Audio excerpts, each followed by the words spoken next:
Pardon me and my tone. You can't step to my throne. They ain't working like me. I did this on my own. You asking where we been, huh? I don't know where to begin, huh? All this dirt on my skin. I just came here to win. I'm more than a man, I'm a monster. Somebody call a pastor, doctor. I got a 6 sense for imposters. So now I'm coming for the whole roster. It's not a game, why you playing with me? You could double back, lose track, try and hang with me. It must be in my veins, something you can't tame, cause I break the chains. Can't control me. I got the power, I got the keys, cause I break the chains. They try to hold me, I'ma push back, just wait and you'll see.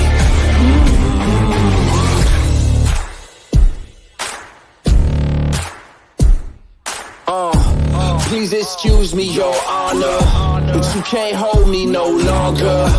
Can't you feel the vibrations? I broke out and left traces. Go ahead, try to catch me if you can, man. You'll be looking all night, I'm the Sandman.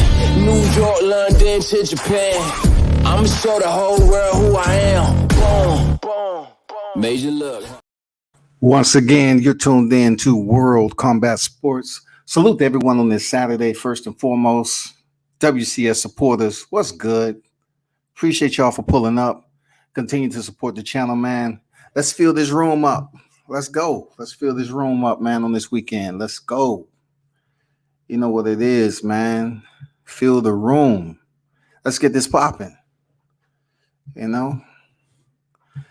Want to talk about the post-fight, Joyce and Carlos Takam.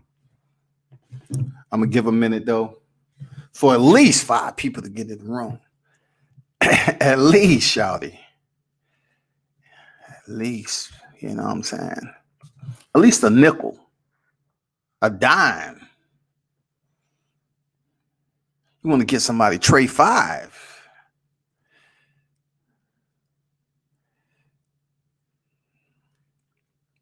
But once again, in my opinion, you know, first and foremost, man, let's talk about what actually went down. This was supposed to be a pretty tough fight for Joyce, right?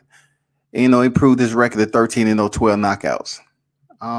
Joyce proved once again that he is a threat in certain ways to, his pending competition. It's all going to be determined on who he's in the ring with as he continues to climb the ladder and increase his tier of competition, of course. In this particular case, it was setting Joyce up to be the number one WBO contender for Anthony Joshua. And though it sounds good, it's harmonized when you look at it. It means very, very little at the end of the day, because he could be waiting for a long time to face Anthony Joshua after Alexander Usyk. He could be waiting a long time.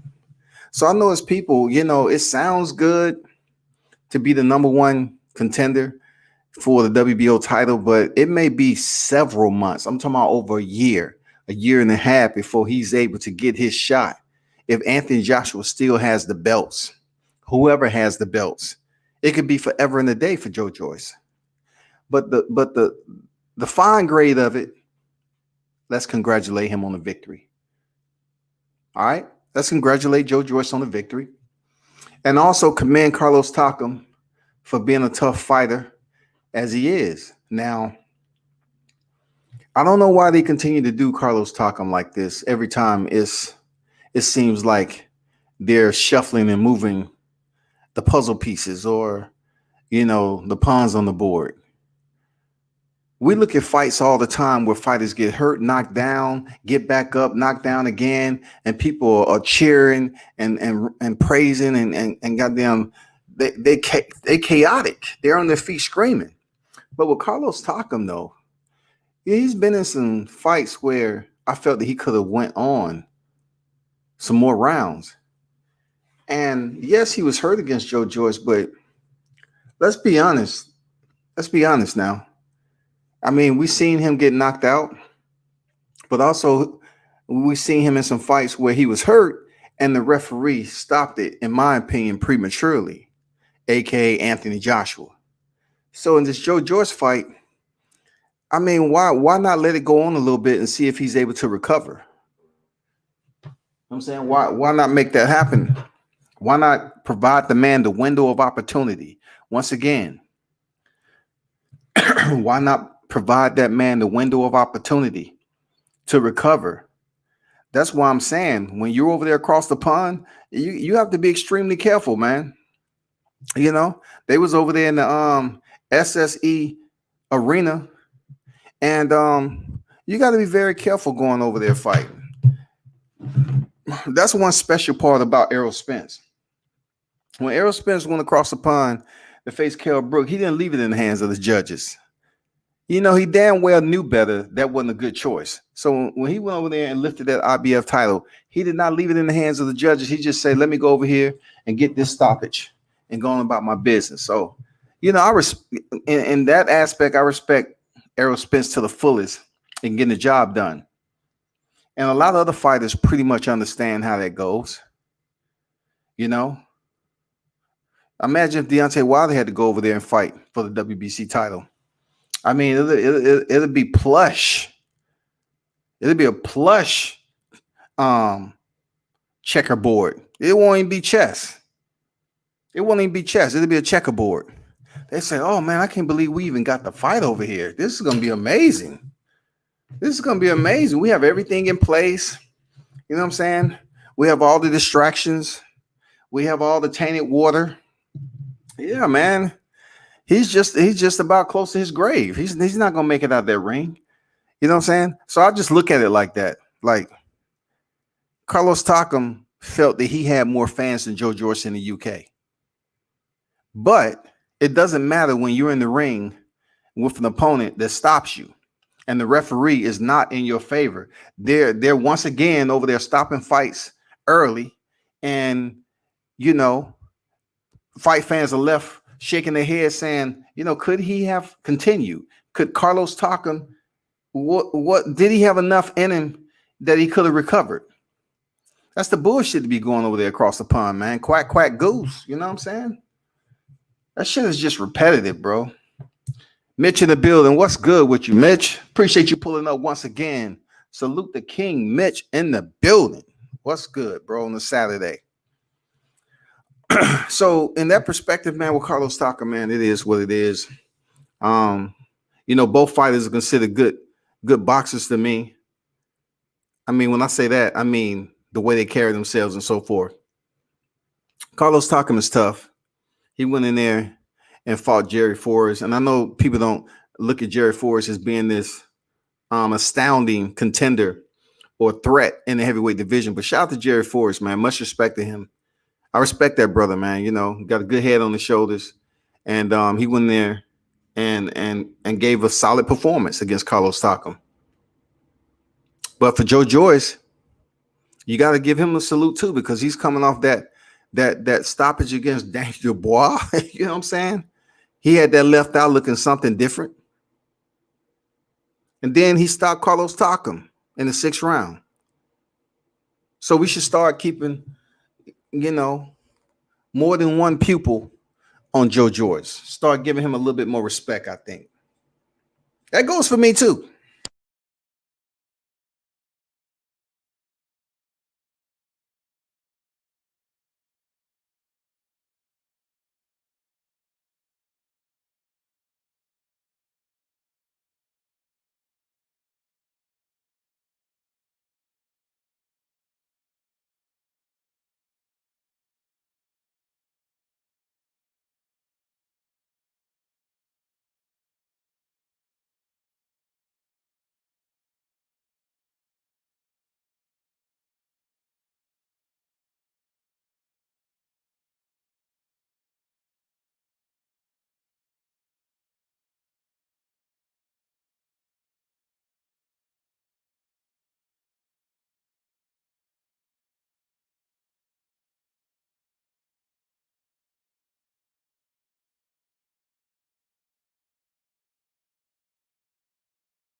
Now I'm thinking, is Paige really taking this shit serious?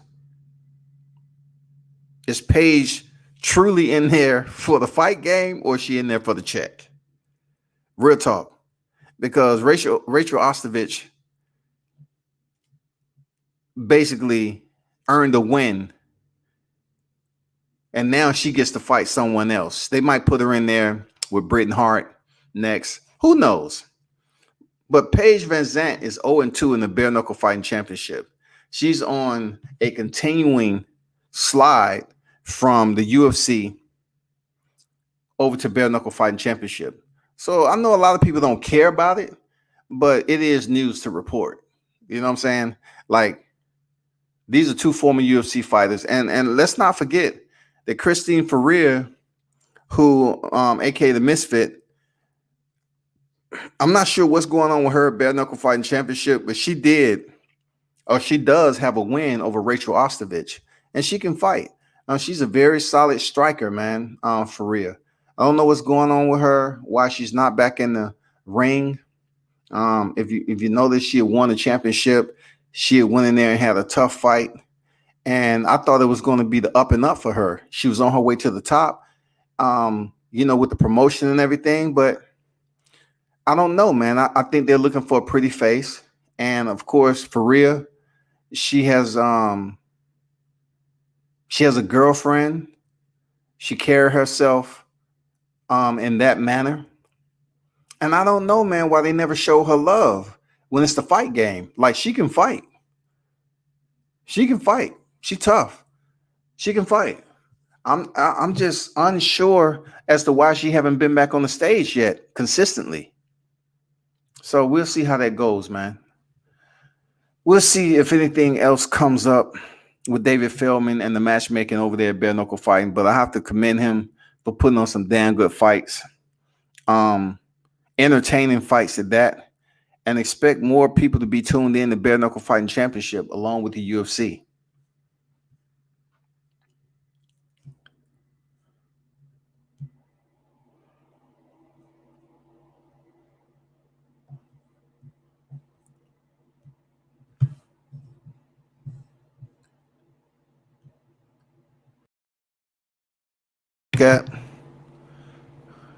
One thing I'm looking forward to is to see what happened, of course, with the Crawford situation. Is he going to be able to jump out his contract, which the word is already out, that he may potentially sign over there across the street with PBC? If that is indeed true, then it will lead up to the signing of a future bout with him and Sean Porter. That's the word in the street when it comes to this media shit. That's the word in the street. So if that is indeed the case, I would definitely like to see that fight because it's a common opponent between a lot of welterweights in that division, and finally see Bud step up because he's been criticized for not having a worthy resume, but yet he's been on the pound for pound list for a long time. So now Sean Porter still holds that appraisal with the boxing fans. You feel me? So being that he still holds that appraisal, that pretty medium to high appraisal with the boxing fans, they're gonna respect him stepping in there with Bud Crawford. They're gonna respect Bud for having this fight because Sean Porter, who he still is. You know what I'm saying? He's lost to some big names. He's lost 2 titles, in the welterweight division. He's earned them and he's lost them. But yet you can't take it away from him. He has been a world champion. So for him to step in here with Terrence Crawford, one of the pieces to the undisputed puzzle, absolutely without any franchise, it's intriguing. It's very intriguing because we want to see Terrence Crawford get the respect he deserves. So him stepping in there with Sean Porter, it's up to Crawford to go in there and have a dominating performance. If the performance is not dominating, it has to be clear, concise, absent of controversy. So that's what I'm looking forward to. I want him to go in there and use his skill, which he has a plethora. He has a cachet of boxing skills, and take it to Sean Porter. That's all he has to do. Go in there and take the Sean Porter, and that's that. It's easy work. There's nothing difficult about that.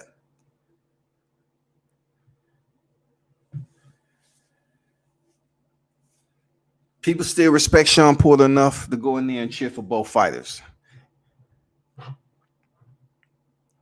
I think with Sean Porter, the boxing fans really can't go ahead and use excuses as to say, well, he's been beat by that person. He's been beat by that person. No, it don't matter, because we can arguably say that it was a potential fight of the year between him and Errol Spence. All right, that's prior to Errol Spence having his accident. So we can absolutely say, hey, that was a solid showing by Sean Porter.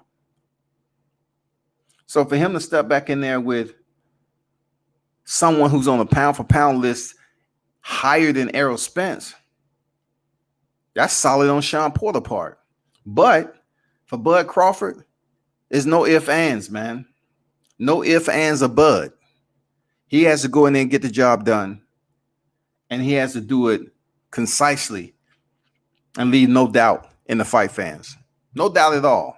Real talk. Leave no doubt.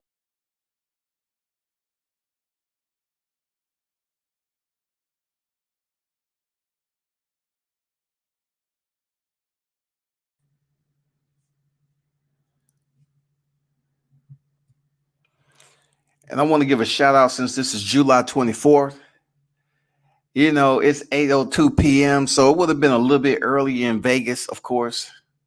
But goddamn it, we would have been prepped and ready for the goddamn main event, Deontay Wilder and Tyson Fury. We can't talk about it enough. It'll never die down, and it will never be an echo of silence. This particular topic will always be relevant in the sport of boxing. The scandal behind it and the backstory will always be relevant, no matter who's talking about it. Now, I'm not saying you have to sit up here and digest all the narrative pushers out here that's extremely biased and talking about this fight and what they believe and everything. But I'm talking about the two names that's involved that are linked together for this trilogy. That's Deontay Wilder and Tyson Fury. Today would have been today. The day would have been the date that they contend for the WBC in a third match. Why shouldn't we? Why couldn't we be extremely happy for the best fighting the best? Even though I took a little bit of psychology in college, I couldn't tell you mentally why certain individuals are so washed in the way they think about Deontay Wilder. But what I can tell you is they know he's dangerous. They know this man is dangerous, y'all.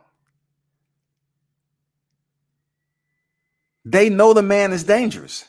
That's why this fight is when it was leading up, that's why so many voices were speaking on it, because they know he was dangerous. And even though they criticized the shit out of Wilder going in there to fight Fury, in the back of their minds, they're thinking, Fury could go in there and get knocked out. Fury could go in there and lose. Oh man, I see all what Deontay Wilder and Malik Scott is doing right now. He looks more fluent. You know what I'm saying? He's using his footwork. He looks more active with his combinations. He looks happy in general to be in there training. It seems like they're having fun. A lot of that shit was going through people's mind. They say, oh shit. They really can't say, oh, he's in the best condition we've seen him. Deontay Wilder is always in good condition. But when it comes down to all the other scrutiny that's placed on him, then you can look at it as if to say, well, they say he didn't put combinations together. He just used the right hand. Now he's throwing, he's doubling up on the hook to the body. He's doubling up on the jab more. He's slipping. He's being authoritative and putting his combinations together. But he's moving off the mark and not become the stationary target for the counter. He's working out. He's doing strength and conditioning stuff that we haven't seen him do. At one point in time, it was said that he doesn't jump rope. But, he was jump roping. He's jump rope before, but he was jump roping in his training videos. It's been various training videos out there that showed him doing what he's doing, to prepare for this trilogy, which would have been today. Now, my big question is, I just want to know how, when he heard the news, when it started to just soak in, what was his thought process, man? What was Wilder thinking? Putting his heart and soul into another fight, especially this one. It was so personal and deep. The whole entire barometer was different. It was so deep. And to get the phone call that someone or Fury or whoever was COVID positive, and it may delay the fight. And come to find out, it did delay the fight. And everything was off. It's almost like you're in a hot air balloon, and let's just forget about the capacity of a hot air balloon. But in this particular case, we had a hot air balloon that had a lot of people in it, a lot of individuals that speak on boxing, study boxing, and cover boxing, and they was planning on being on site to support the champ, the Bronze Bomber, right? And all of a sudden, the balloon is deflated and the motherfucker come crashing to the ground. That's how I felt on this YouTube shit.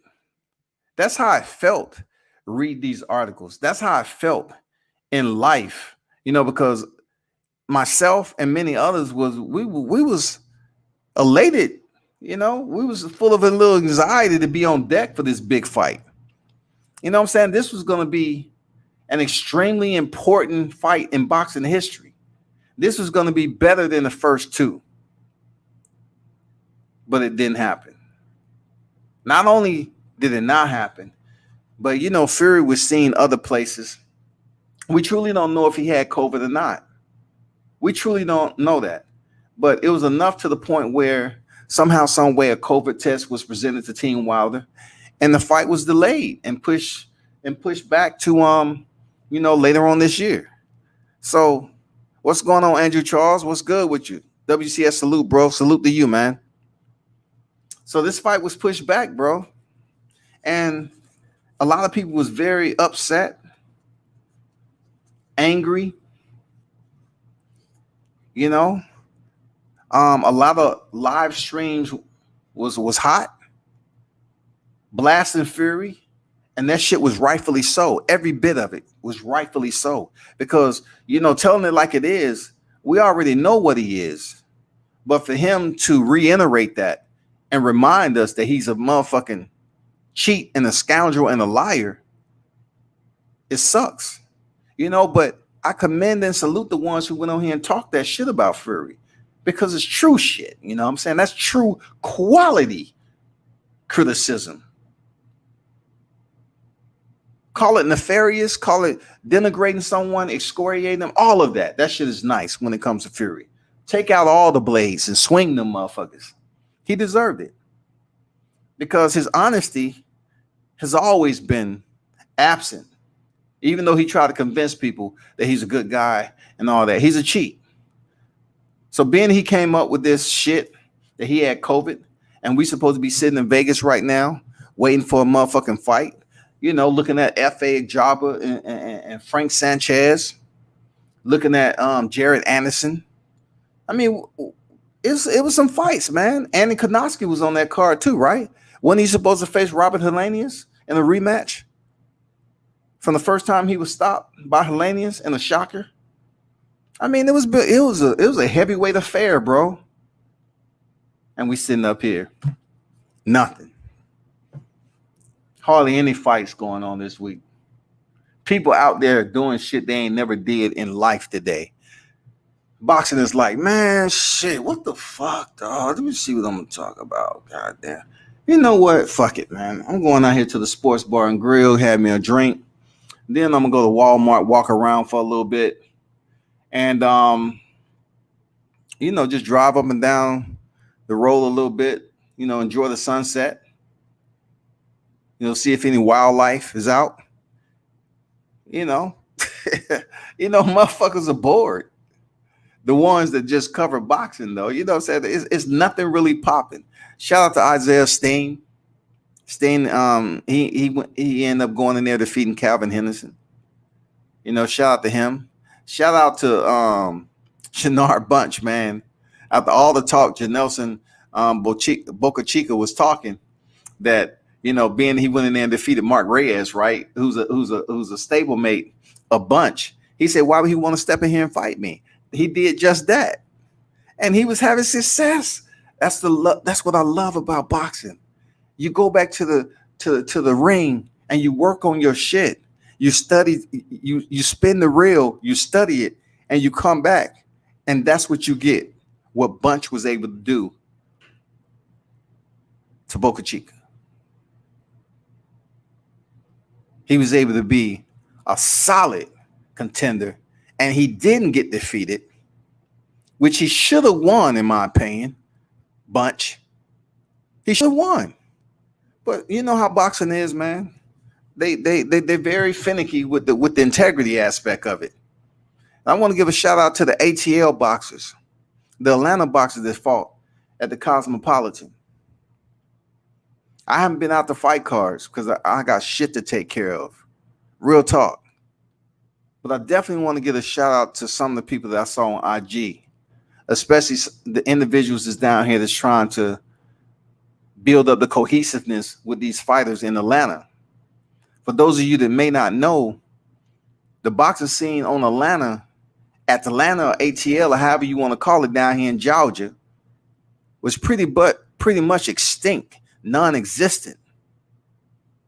Even when Gervonta Davis came down here, that was one of the biggest fights we had in a long time, right? That was in 2019, December. We're talking about the pandemic happened after the Deontay Wilder and Tyson Fury fight, February 22nd, 2020. Somewhere around the latter semester of 2020, boxing started, Atlanta started to get this boxing vibe. The motherfucking cards start to damn spring up and grow like weeds. And then the energy and the name down here, Jim started, picking up a little bit of interest from people. They say, oh shit, let me go down here and get this work. Let me go down here, Atlanta popping. So right now we have continuous consistency with boxing here in Atlanta. Give a shout out to Gervonta Davis, Be More Zone. Tank has did 2 fights down here. You have to give him his respect. Not only did he come with 2 fights, he brought 2 fights down here where he earned knockouts with credible quality opponents. So I got to give Tank Davis his props. Andrew said the anticipation and achievement I had for the rematch was pretty high. The postponement of the fight drained all my energy for the sport. Say no more, man. Say less. I absolutely agree. It was exhausting. It was almost like being dehydrated. It was almost like being dehydrated. You had cotton mouth. Once that news came out, you're like, oh, shit. God damn. But a lot of shit happened in between that time, which I'm gonna get back on. But you make a solid point there, Andrew. We got to give a shout out to the Atlanta boxers that's down here. Salute and congratulations to Maybach Hot Rod. One thing I can say about this cat, I don't know him like that, but I'm from the era where when you meet a cat in person, you can pretty much gauge the character of him. And look, I never had an issue with this cat. Cool dude. I have to commend him for the way he promotes himself. He's on every radio station. He went in there and fought for the US, I believe the USBA or something like that, regional title. He ended up stopping the guy in the third round. Salute and congratulations to Maybach Hot for going in there and getting it done once again and putting on the show for the hometown crowd. When you want to talk about self-promotion, I have to give this dude a salute for self-promotion, because every time I turned on, looked on IG and shit, he was on a radio station. No, not YouTube. He was on a radio station, bro. Radio stations down here in the ATL.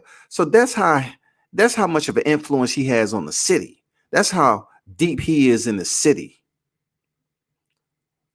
I want to give a shout out to Javon Pop Woodard.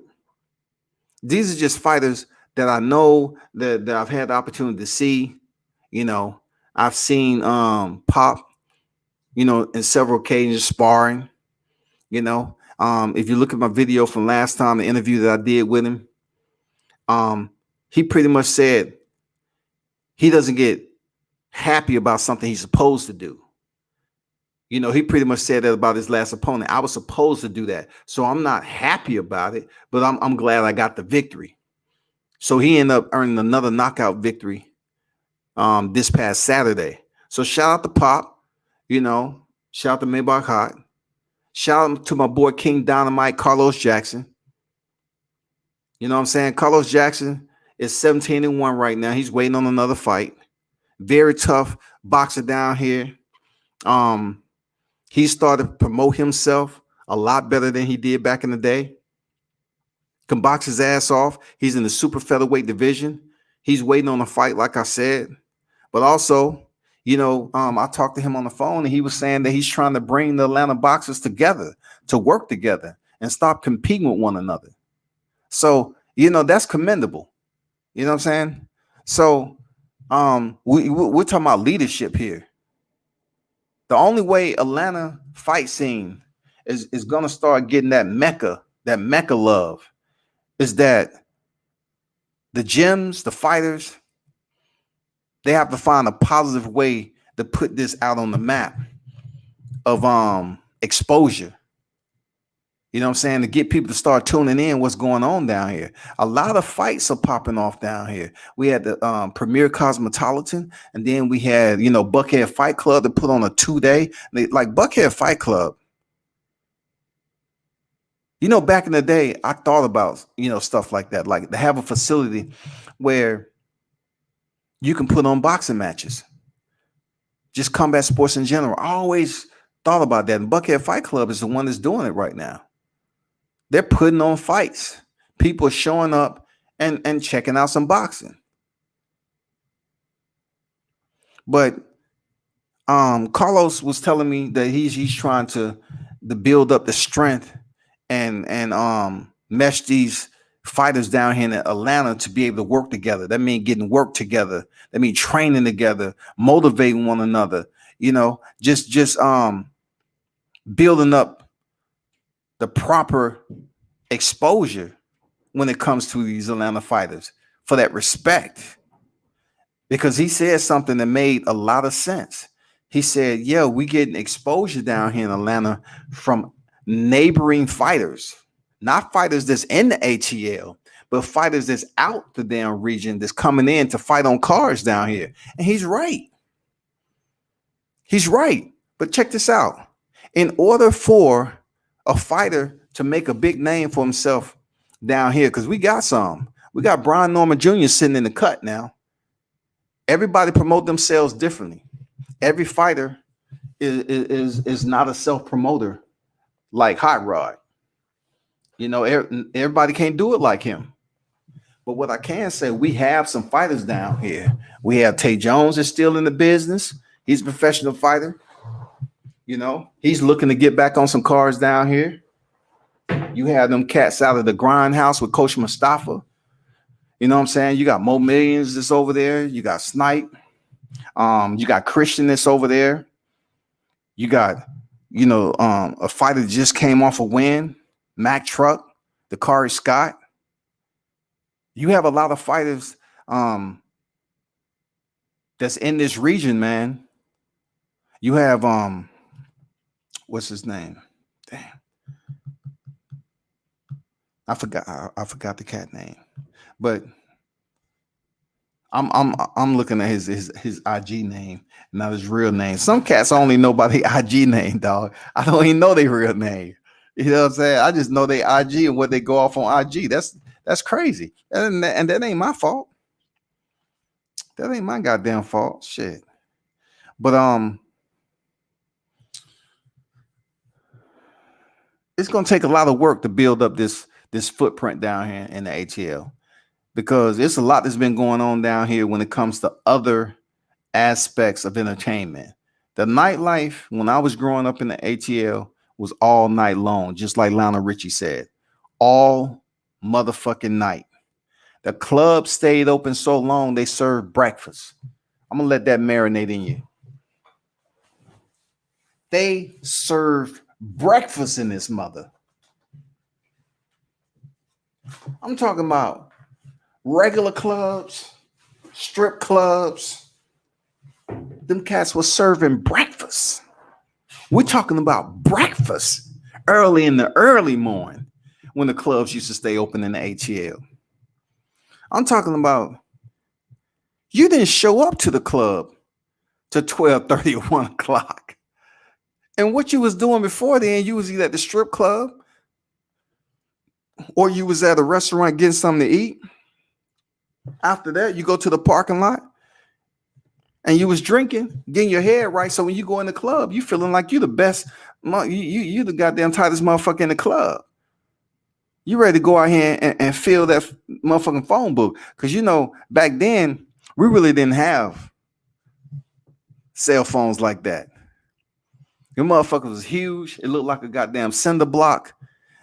The motherfucker had pagers. You know what I'm saying? We had pagers back that motherfucker. You look at your pages, like, oh shit, so-and-so paged me. Let me see what they talking about. You had to find a payphone. You had to go over there and check it out. Yeah, man. But yeah, Joseph Cyril, man. There he is, Joseph Cyril. Atlanta did their thing last night. This Carlos Jackson post. Atlanta did their thing last night. All wins. Congrats, champions. Joseph Suero. Keep grinding and stay dangerous. Your opponent a bitch, but it's okay. We keep our foot on the necks. My date coming soon. So I'm not sure what happened with that. I have to check with Carlos on what happened with Joseph's opponent. Did he pull out? Did he bow with a low blow or something and say he couldn't continue? A lot of that shit happened on the regional level, but yeah. Man, shout out to my boy 808, though. He was out there snapping the camera, lens in the moment. Yes, sir, man. Shout out to 808, bro. One of the OGs in the game when it comes to this camera business. You know what I'm saying? Shout out to 808 that took them pictures down there at the Cosmopolitan and supporting the sport of boxing. You know, he did a lot. Shout out to the Lopez brothers, too. You know what I'm saying? Shout out to the Lopez brothers. Shout out to them cats, man.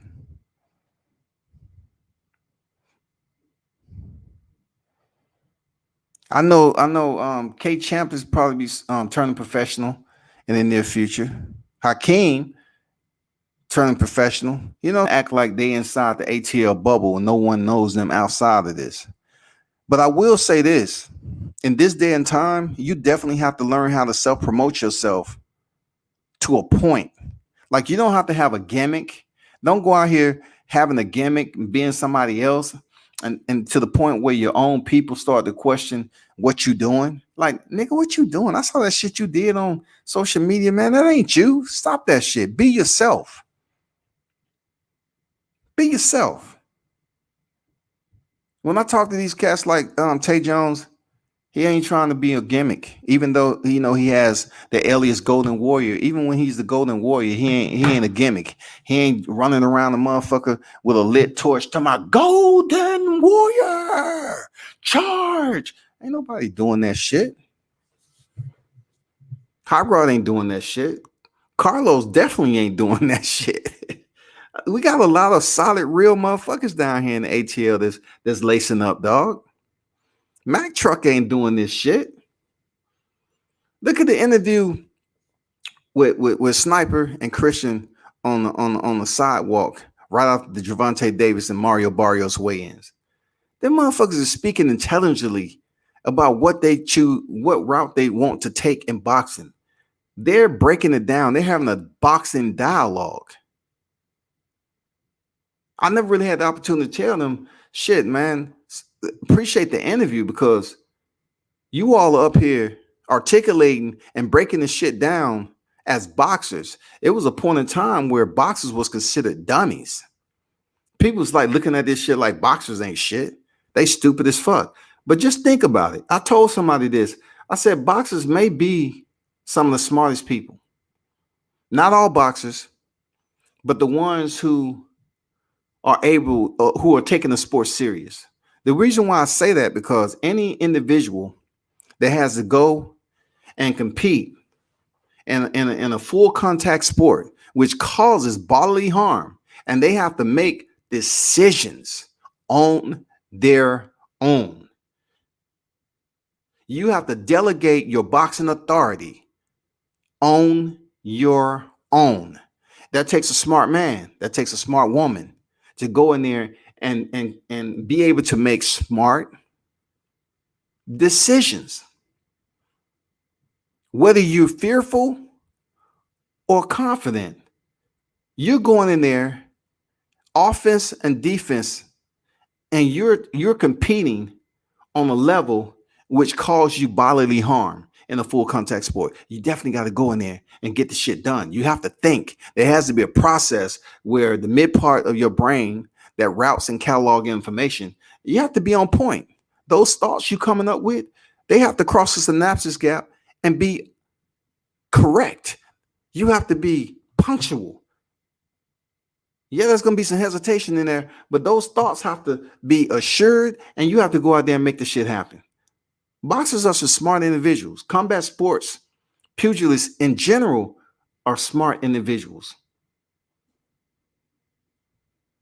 It takes a different breed of human. It takes a different breed of species that go in here and compete in full contact sport. Real talk, and be damn good at it. You know what I'm saying? Damn good can be on a regional level all the way up to the higher tier. Why I say that? Because look at all the work that goes into sparring. Look at all the work that goes into training camp. Look at all the work that's going into your strength and conditioning, your nutritionist, if you got one.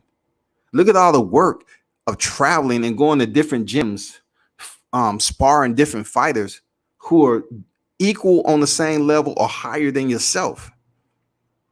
That's a lot of motherfucking work for a dumb nigga. I ain't gonna lie to you. So you definitely can't say boxers are dumb. You can't say mixed martial artists, Muay Thai specialists, BJJ. You can't say that because they have to go in there and derive a plan. They have to execute that motherfucker. And when placed in adversity, they have to improvise, adapt, and overcome. That shit is real life. Penny, what's good? Salute to you, my brother. Appreciate you pulling up again. Joe Joyce versus Oscar Rivas will be an interesting fight next. The Oscar Rivas that lost to Dillian Wayne? Or you know, I got to give Oscar Rivas. Are you saying Oscar Rivas because some people get Joe Joyce and Oscar Rivas confused? You know what I'm saying? I'm just making light of it because, you know, I don't know, man. I don't see that as a matchup, but could it potentially happen? Yeah. Yeah. You know who I would like to see Joe Joyce in there with? Just think about it, Pennant. Not Oscar Rivas, but who would we really, if he's the WBO number one WBO contender, and you're looking at the top 10 heavyweights that's free right now, that's free, who would you want to see Joe Joyce after this win over Carlos Takam? Who would you like to see him in there with? A name pops to mind, man. You know, and I seriously doubt it will happen. Just think about it, man. Just come up with two choices, man, and put them in the chat.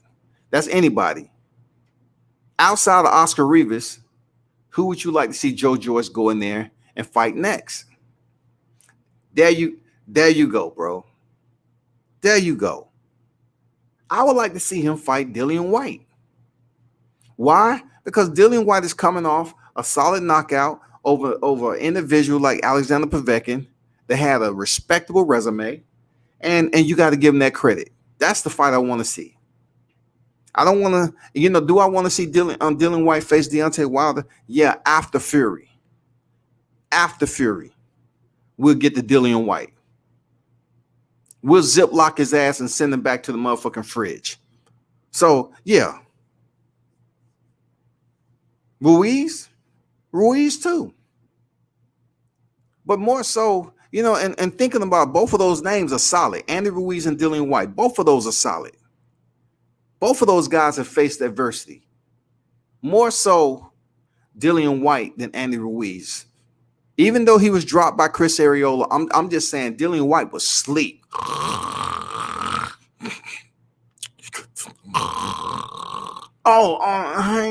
Oh man, this is the upper room? Shit. Wow, I'm up here again. It's way different than before. Dillian White is up in the upper room again, dude. Bad. That's after dropping Alexander Povetkin twice. So yes, Andy Ruiz, Chris Arreola, they had an epic match. Motherfuckers was fighting in the stands. Hell yeah. But more so Dillian White. More so Dillian White. Andy Ruiz, he's so-called bulking up right now. I'm getting so sick and tired of seeing these pictures where Andy Ruiz, he's bulking up. He's on the weights. He's getting bulking up. Man, it is what it is. I want to see Dillian White in there with Joe Joyce. Let's get it. Joe Joyce is 35 years old right now. Dillian White is in his 30s. I'm not sure. He might be 33. I'm not sure. Let me check right quick. I don't want to feed y'all any false information. Let me check. Dillian White. How old is Dillian? I know he 30-some, shouty. Feel me? But while I'm doing this, man, I really want to give a salute to the ATL boxers that's coming up. He's 33. Yeah, like I said. I just want to give a shout out to the ATL boxers, man. Keep doing your thing. People watching and tuning in. Much respect to y'all. And we're gonna keep on watching, man. Shout out to the Montgomery brothers too. That pull up every now and then. Shout out to Money Power that pull up. Catavius Cash.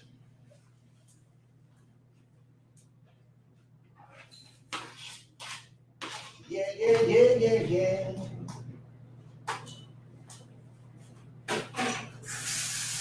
Hold on for a second. Let me brush this shit out, Mike.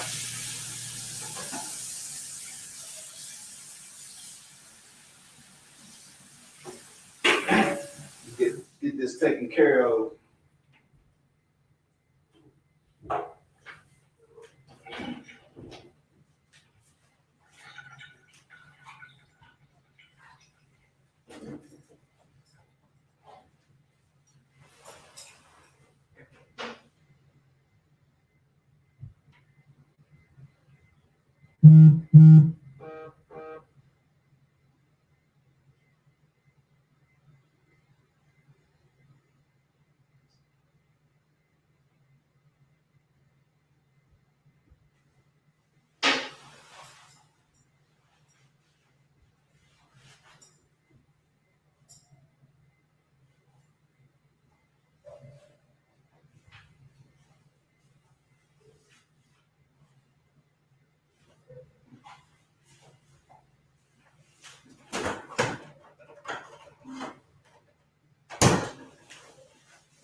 All right, we good.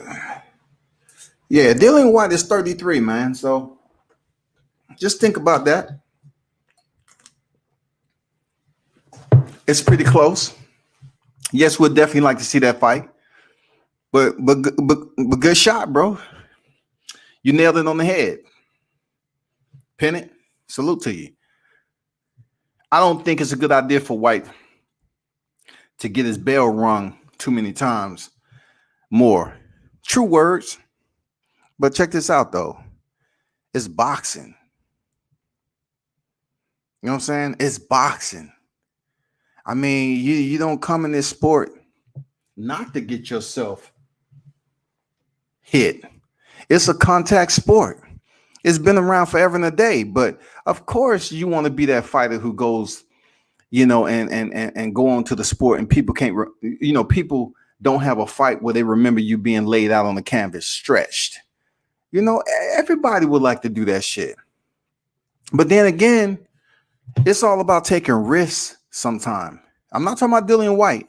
I'm just saying sometimes people take risk, and everybody's risk is calibrated differently.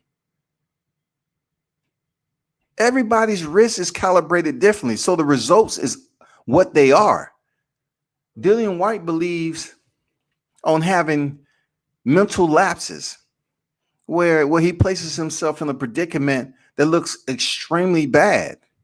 And though the numbers are very low for Dillian White, he's been in situations and contests where he looked bad, where he went out there and was fighting reckless and taking punishment and getting knocked down.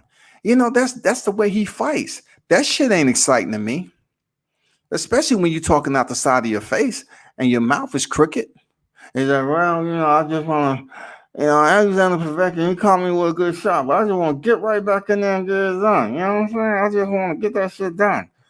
That motherfucker sounding like that already at 33. Imagine what he's going to sound like at 43. He's going to be writing on a sticky pad.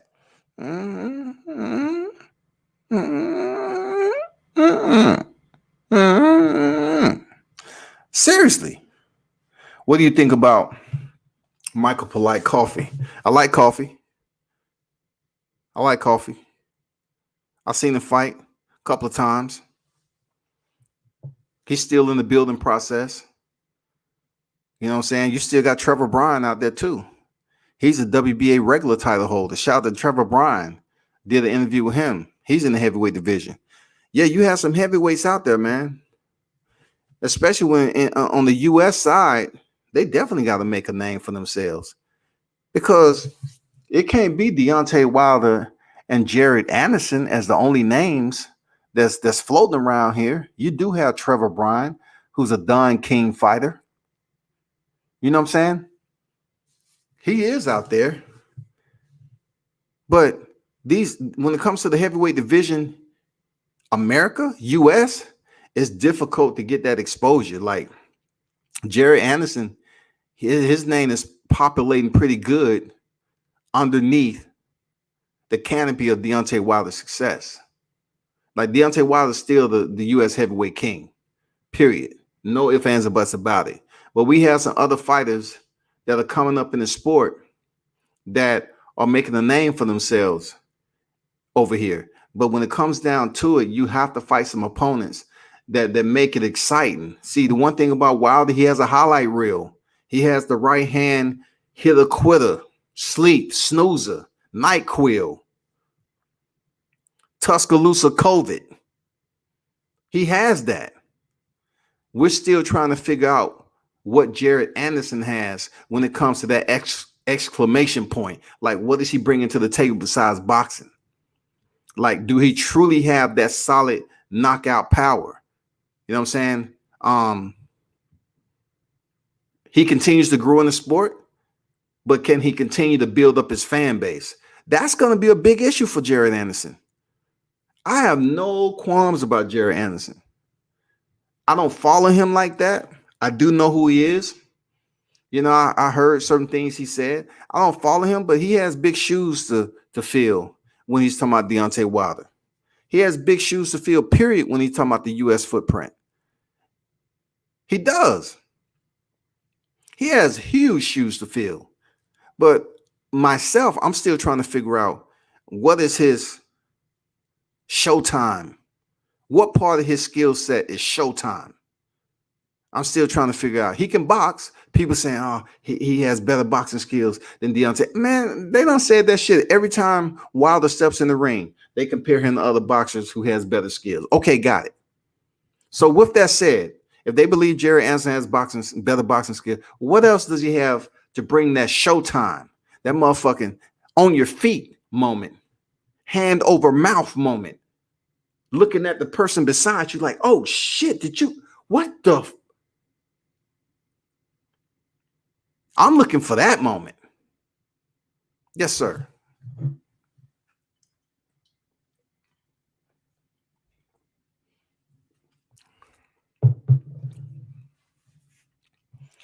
But yeah, man, it's something with boxing.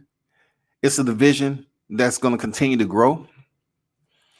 And somehow, some way, we have to see the best, somehow fighting the best when it comes to the heavyweight division. You know how important the heavyweight division is. It has to go through scandal to try to. Okay, that's how important the heavyweight division is. You know what I mean? Like,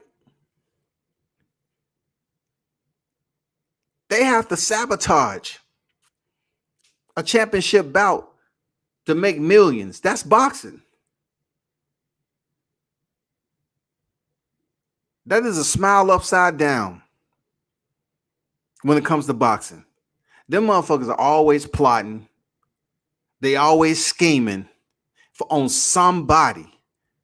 And that person really don't know. It's them. They really don't know. Boxing is a grimy, dirty, dark sport when it comes down to it. You can sit up here and predict if you was reporting on boxing and every time a big fight came up, you say, you know what, so-and-so might get robbed. They might get robbed. It'll be tedious for people to tune in and listen to you. So you got to come in here and speak on it as if it has sanity to it. You have to. You got to come speak on it like it has a little bit of sanity to the respect level of boxing. But when they keep on doing shit like sabotaging the championship fights and robbing motherfuckers and coming up with wide gaps and shit in scorecards, and these damn commissions are not holding these judges accountable, and then they want to act like it's nothing. And if they are reprimanded, they give them just go up here and take 180 days off, with pay. And then we're gonna bring you back. Just let the shit die down. And it works. You know why it works? Because judges can come back and you don't know who's judging. You don't pay attention to them really. You don't care. When you hear Adeline Bird come up, you say, oh, Bird's judging this motherfucker. Oh. And then you look at the fighters, well, it ain't gonna make a big deal. That's the conversation. The commission need to hold these judges. When you got Vasquez up here giving a 117-11 scorecard for Jermell Charlo versus Brian Castano, it's blasphemy. It's disrespectful if it's even a word in boxing. You know what I'm saying? It basically tells us there's no honor. For him to have that shit 117, 111 for Jermell Charlo. Stop it. Just stop it, bro. Stop it. Come on, man. Stop that bullshit.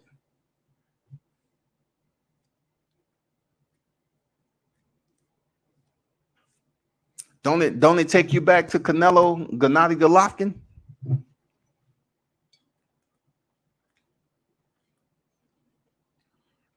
Yeah or nay?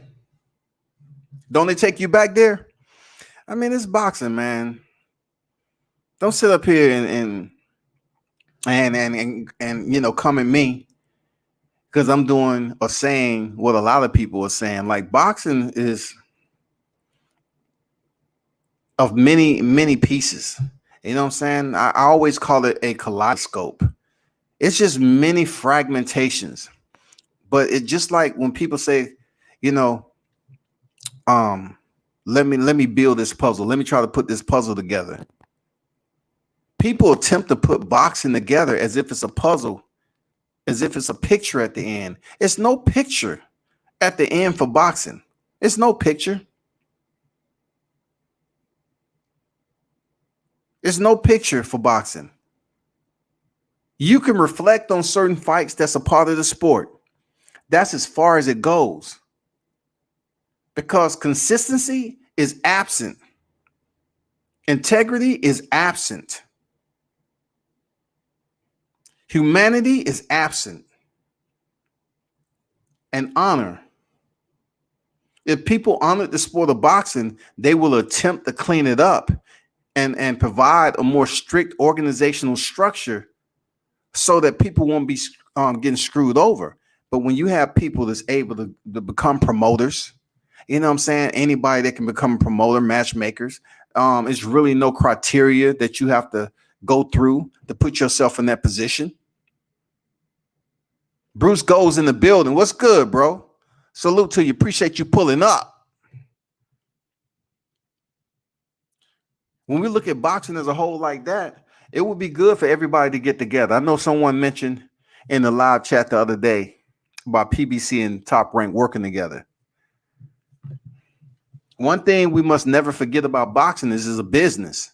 So the individuals that are suggesting Top Rank and PBC to work together, it definitely sounds good speaking about two premier promotions.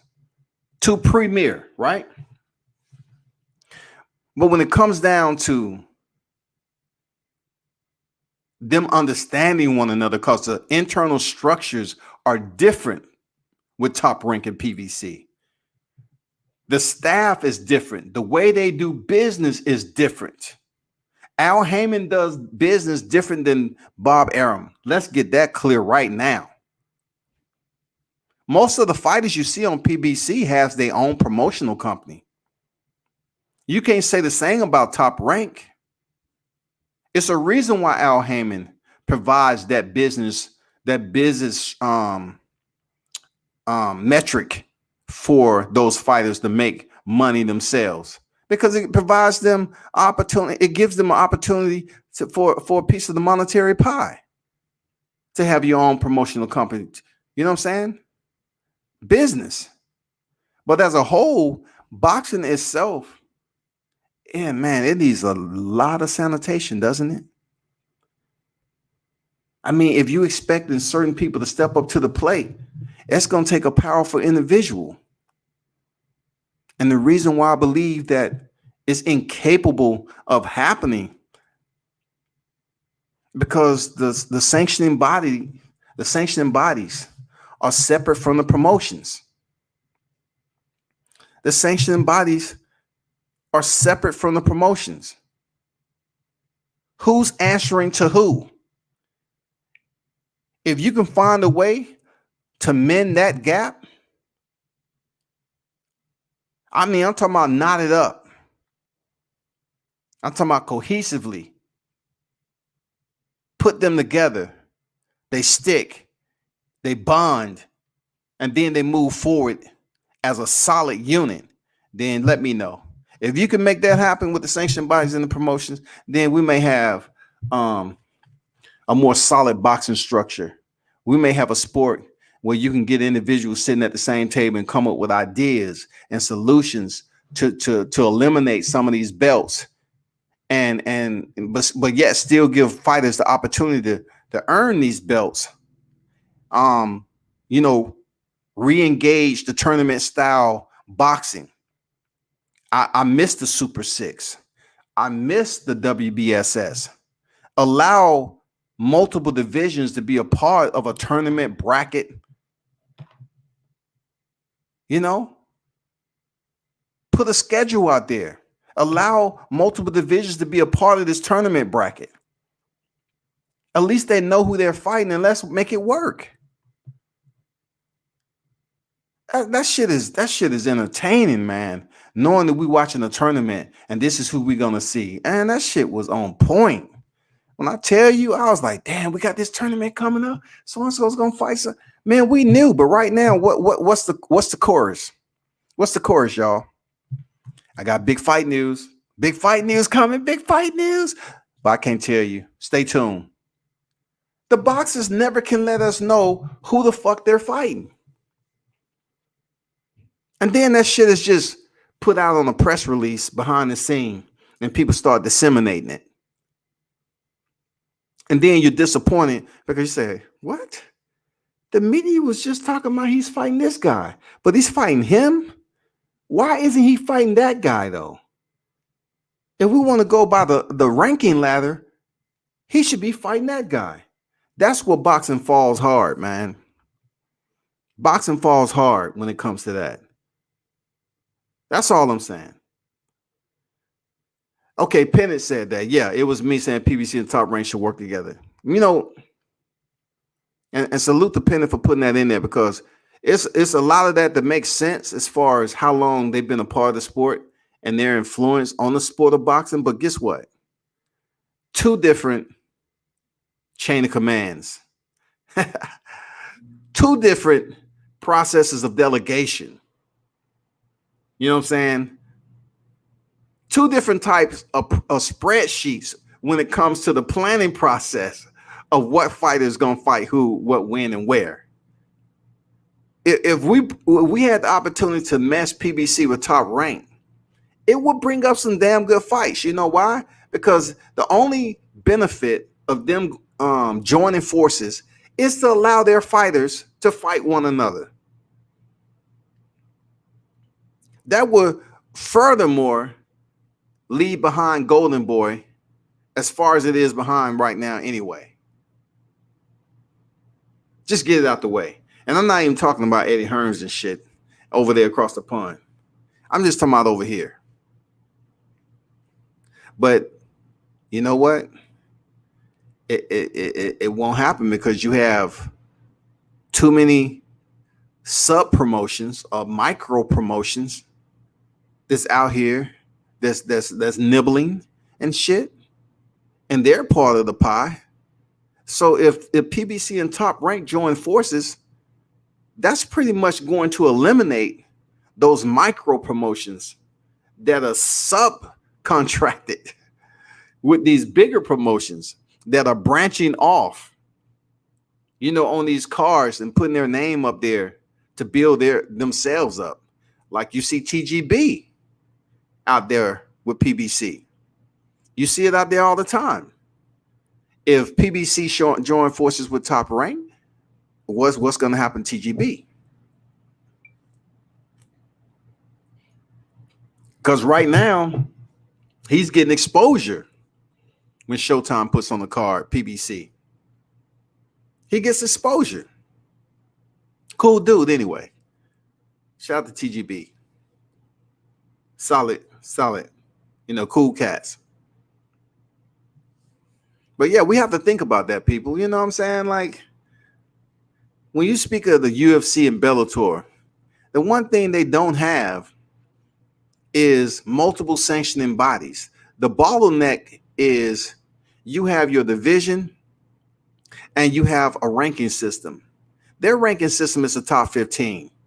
And you fight within the top 15 and make your way up. And every now and then, Dana White will present an interim title. It's clean. It's clear. It's straight to the point.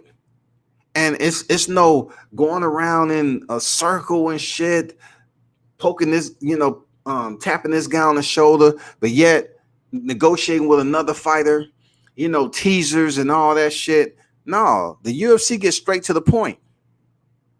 You have a belt and you have contenders.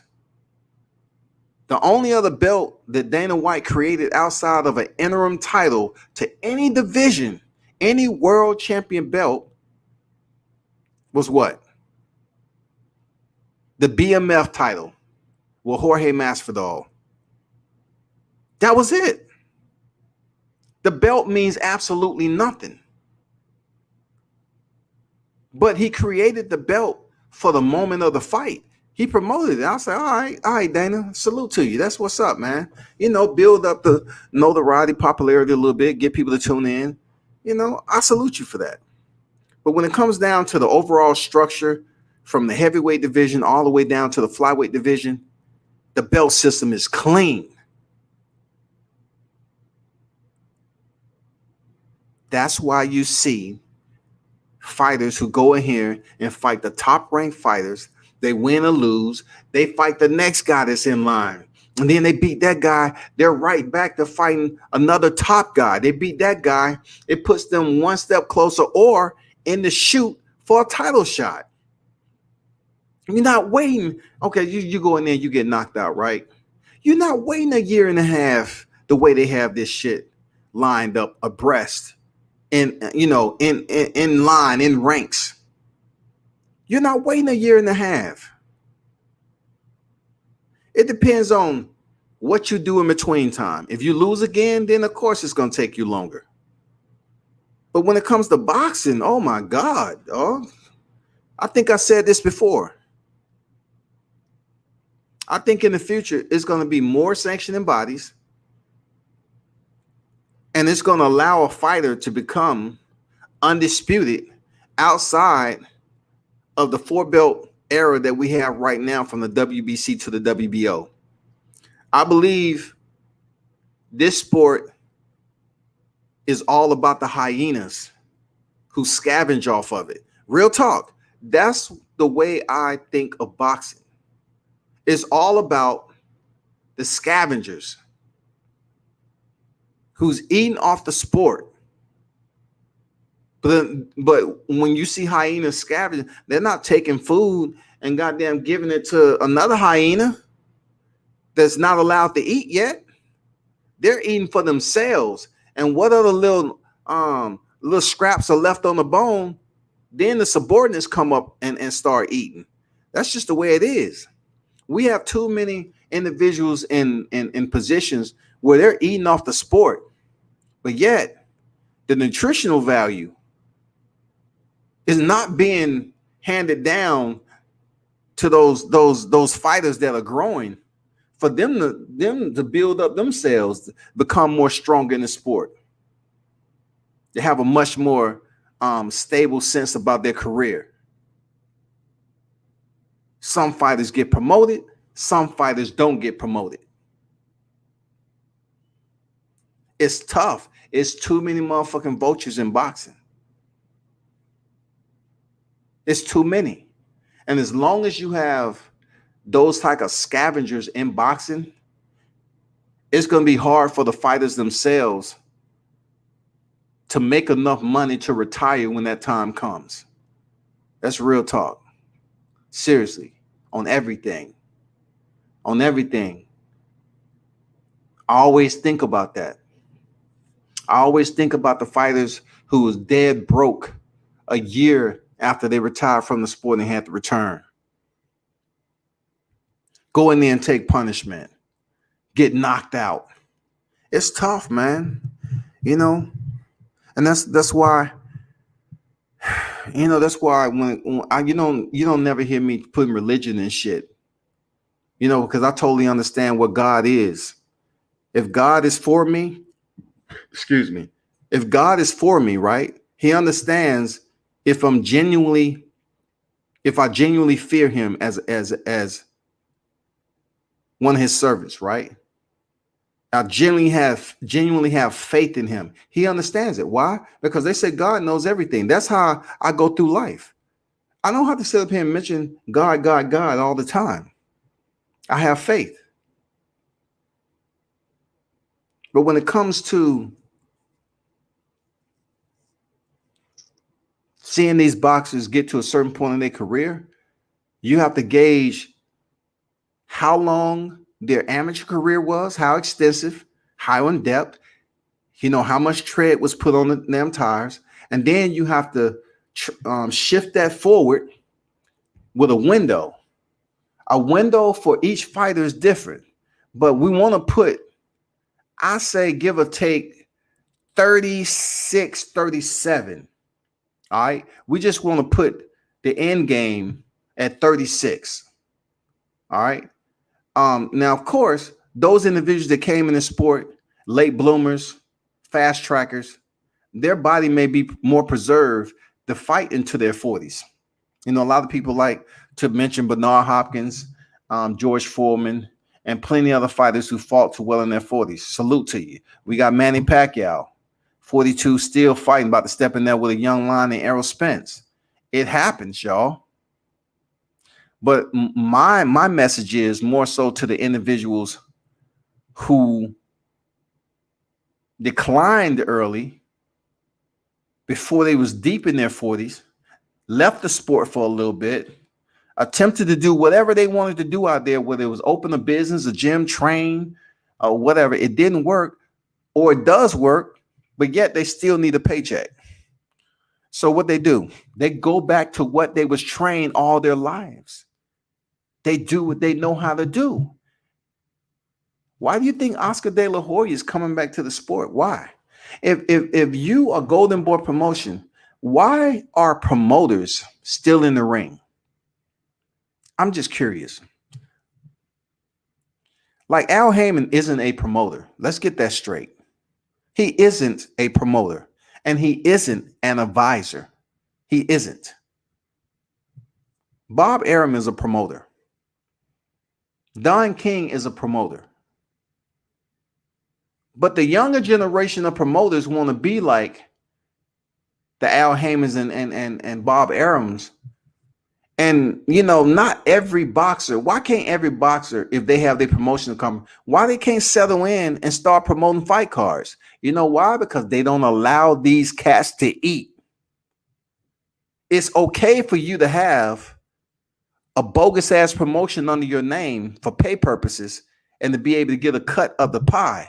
But when it comes to you building up your promotion and having a fight card where people can start respecting you as a promoter / boxer before you even retire, that's what these top tier promotions should be doing for the micro promotions that's attached to these fighters, to help them out with their pay.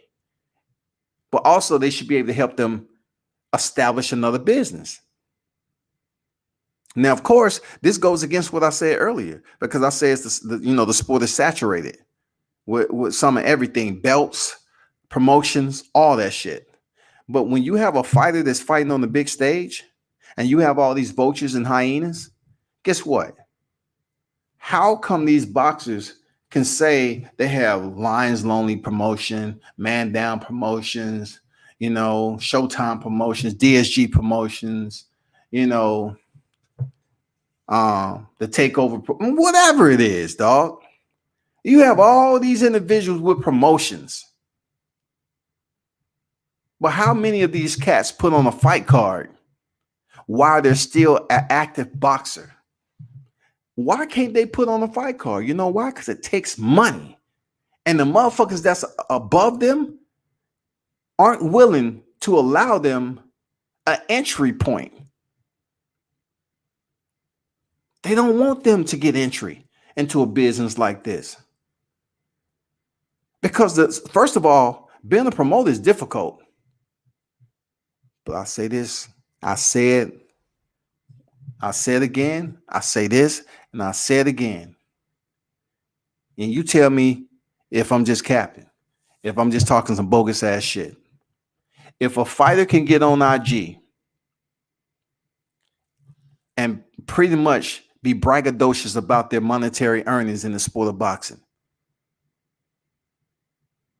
if they can do all access and show us all the cars and the houses they got, and all these damn materialistic depreciated value items, right? But it look good on TV. Why can't you in your 30s start a business that's boxing related and start putting on miniature cars, putting on a 4-fight card under your promotion and start making money?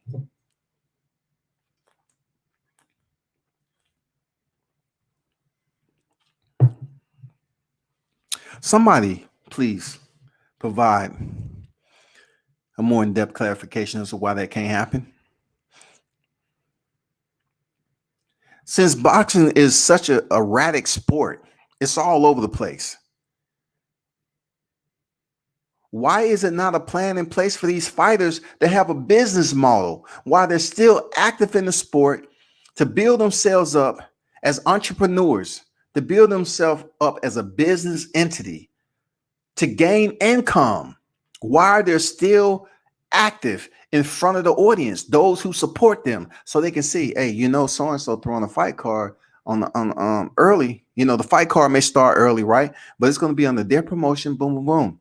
And you're gonna have this fighter, this fighter. They can bring up these regional fighters to fight on their card. You know why it's not gonna happen? Because in order for these boxers to put on a fight card like that, they have to use their money. Yes, sir. They have to use their money, y'all. And some of these fighters are selfish within themselves. They ain't willing to use their money for other fighters. Boxing is a selfish sport because they'll look at their other fighter and say, you get it out the mud like I got it.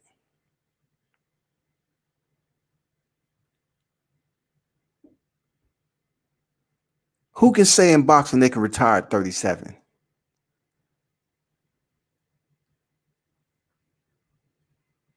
That's when I retired. I retired at 37.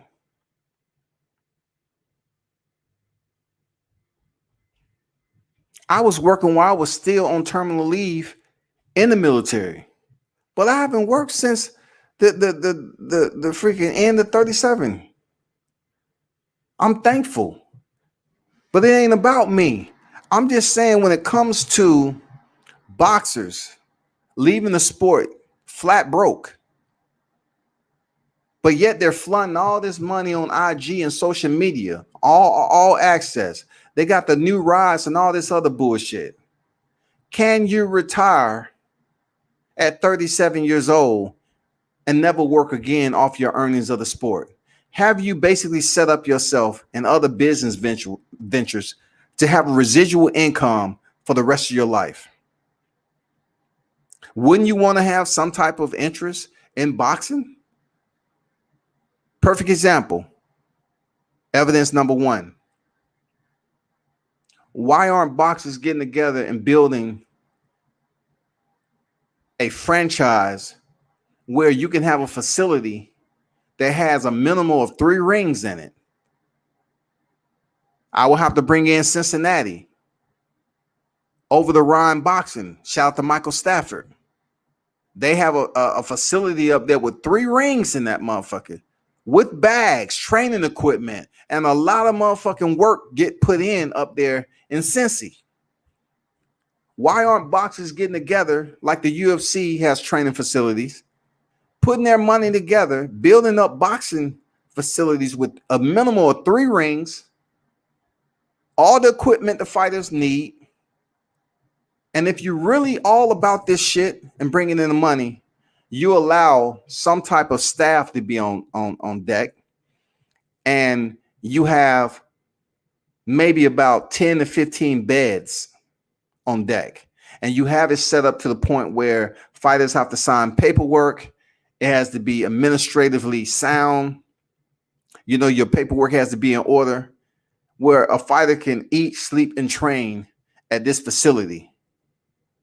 And then it's a contract where they will have to pay you a certain amount of money, for staying there or whatever, out their check. It's a difficult type of thing, but if you really want to try to make this grow, you can have the fighters do labor, clean up the facility. If they're training, they can clean up, have a period where they help clean up the rings, the floor, and everything else.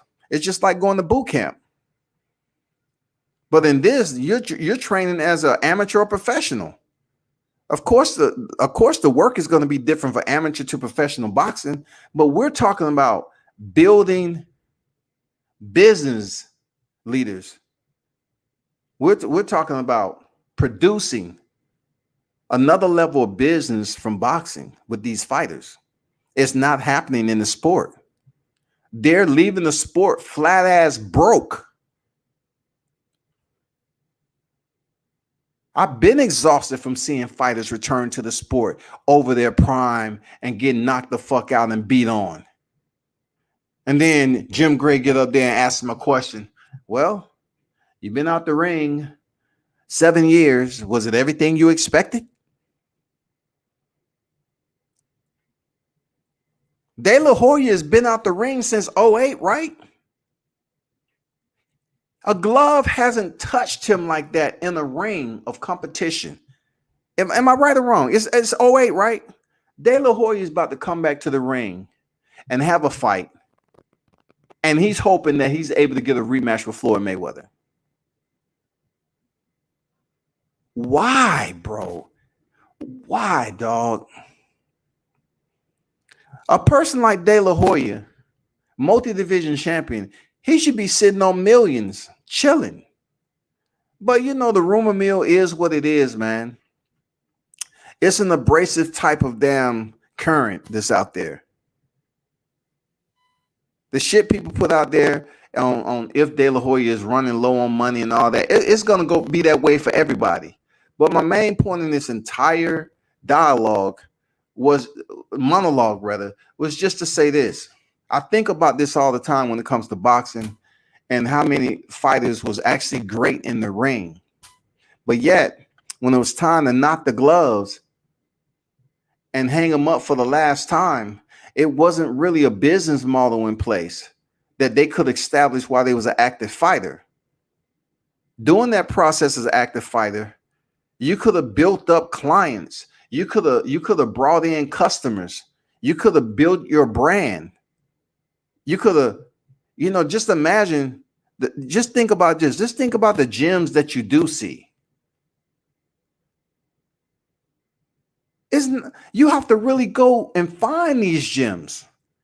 Why haven't boxing created had a group of boxers get together and build boxing franchises globally, especially here on the U.S. footprint?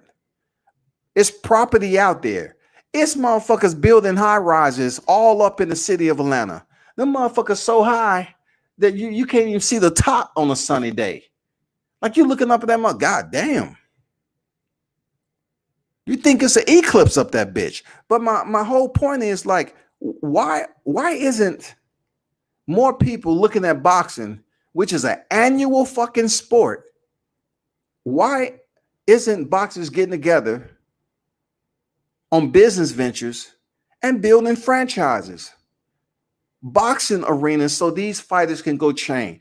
Clean, newly built boxing structures where people walk in that motherfucker and be like, damn, state of the art, this motherfucker is nice. Man, I'm about to go back there. I'm goddamn shit. I'm gonna get changed up, man. I'm ready to go. What we doing today? I'm talking about artificial turf, being able to, have a minimum of 100-yard sprint, being able to pull the sleds, being able to do everything in training facilities. Why isn't it being done? Because motherfuckers don't care, dog. The boxers who are making the money, it's all about them and their family. They don't even want to reach out to other fighters that may be on the same income level and say, hey, man, let's try to make this shit work. Because there's some boxers who's tried to open gyms, but they was just gyms. And the reason why the shit didn't work because their name wasn't big enough for it to work. But if you get with multiple individuals and promote the facility, build one first. Look, let me tell you how it can work. This is real life. I knew a guy who I competed with when I was competing on stage, right? In Men Fitness. This guy was a realtor. He was a plumber first, but his dad left him an inheritance, right? So what he did was he bought some properties. He started flipping properties. And then he became, we're talking about a plumber. A plumber. He earned his real estate license. And guess what? He ended up buying properties and shit like that. So when I knew him, he had pretty good money over there. He had pretty decent money he was making off these houses. Now, getting to what I was talking about for the last 15, 20 minutes. Now, he has a facility that's out where you can pay a membership.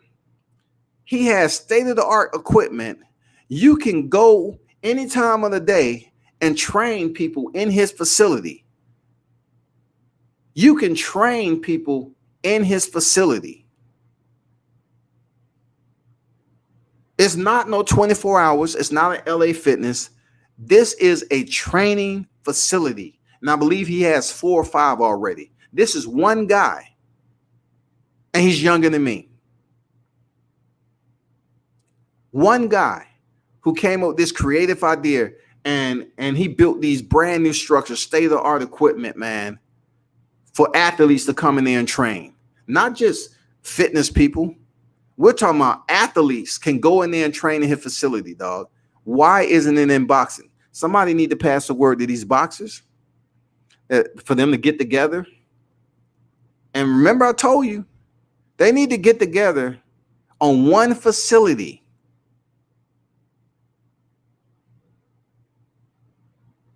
Take it to the round table.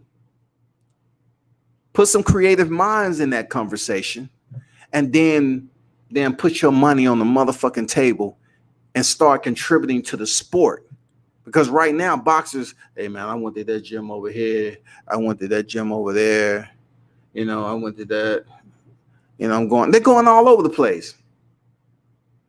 But why not have a facility where a fighter can go lay his head, get up, train, eat?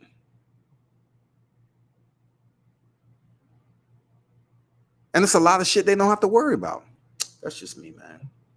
WBC President Mauricio Suleiman should be fired from boxing forever.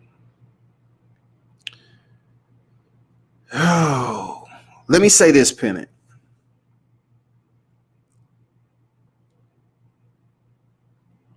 Look at what happened to his pops. All right. Let's moonwalk that back a little bit. Remember what happened to his pops. And look at how he's running that sanctioning body. It's in his blood. It's in his fucking blood. To be in a position like Mauricio Suleiman, you got to be cut from a different cloth, man. I'm serious. That's not an easy job that Mauricio Suleiman has.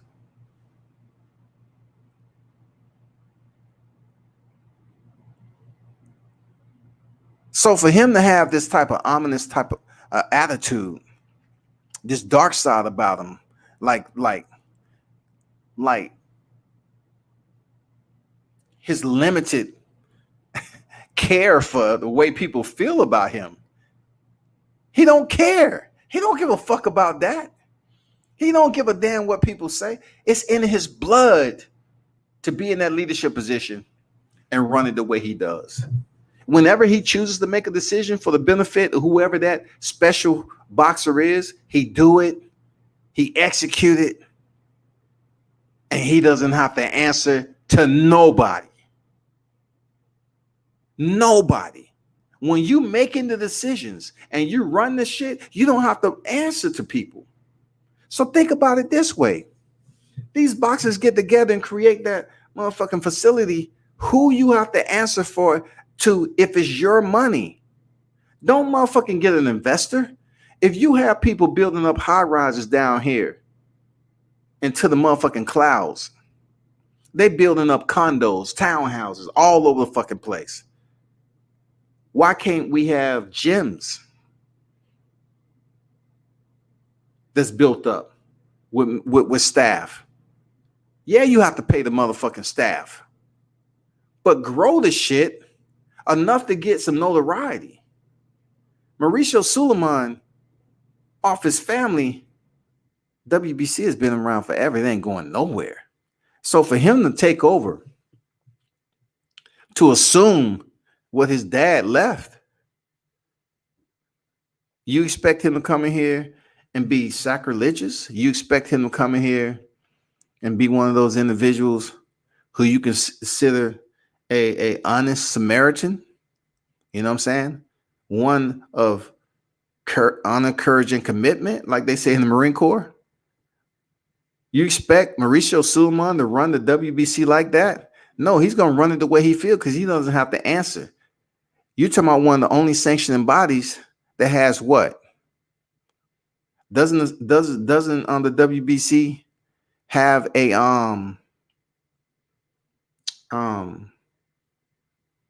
what is it? I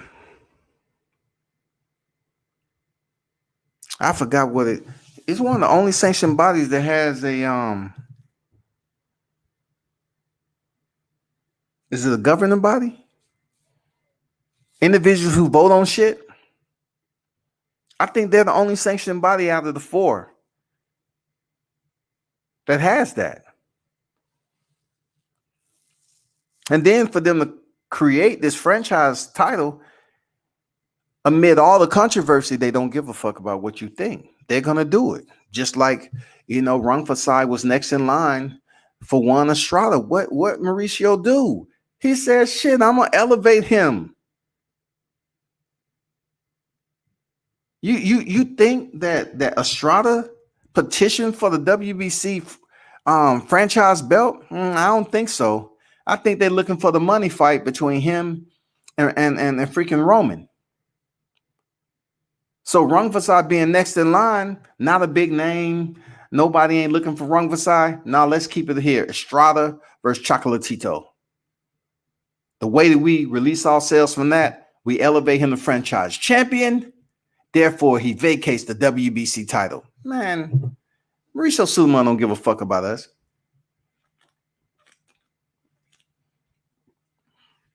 But what I would say, when I was in NYC, this is no disrespect, when I was talking to his wife, she was a very nice person. And she was up there talking about boxing. I don't know her personally. I'm just saying she was a very nice individual while we carried the dialogue on about boxing. I took a picture with her, took a picture with Mauricio, and was able to get a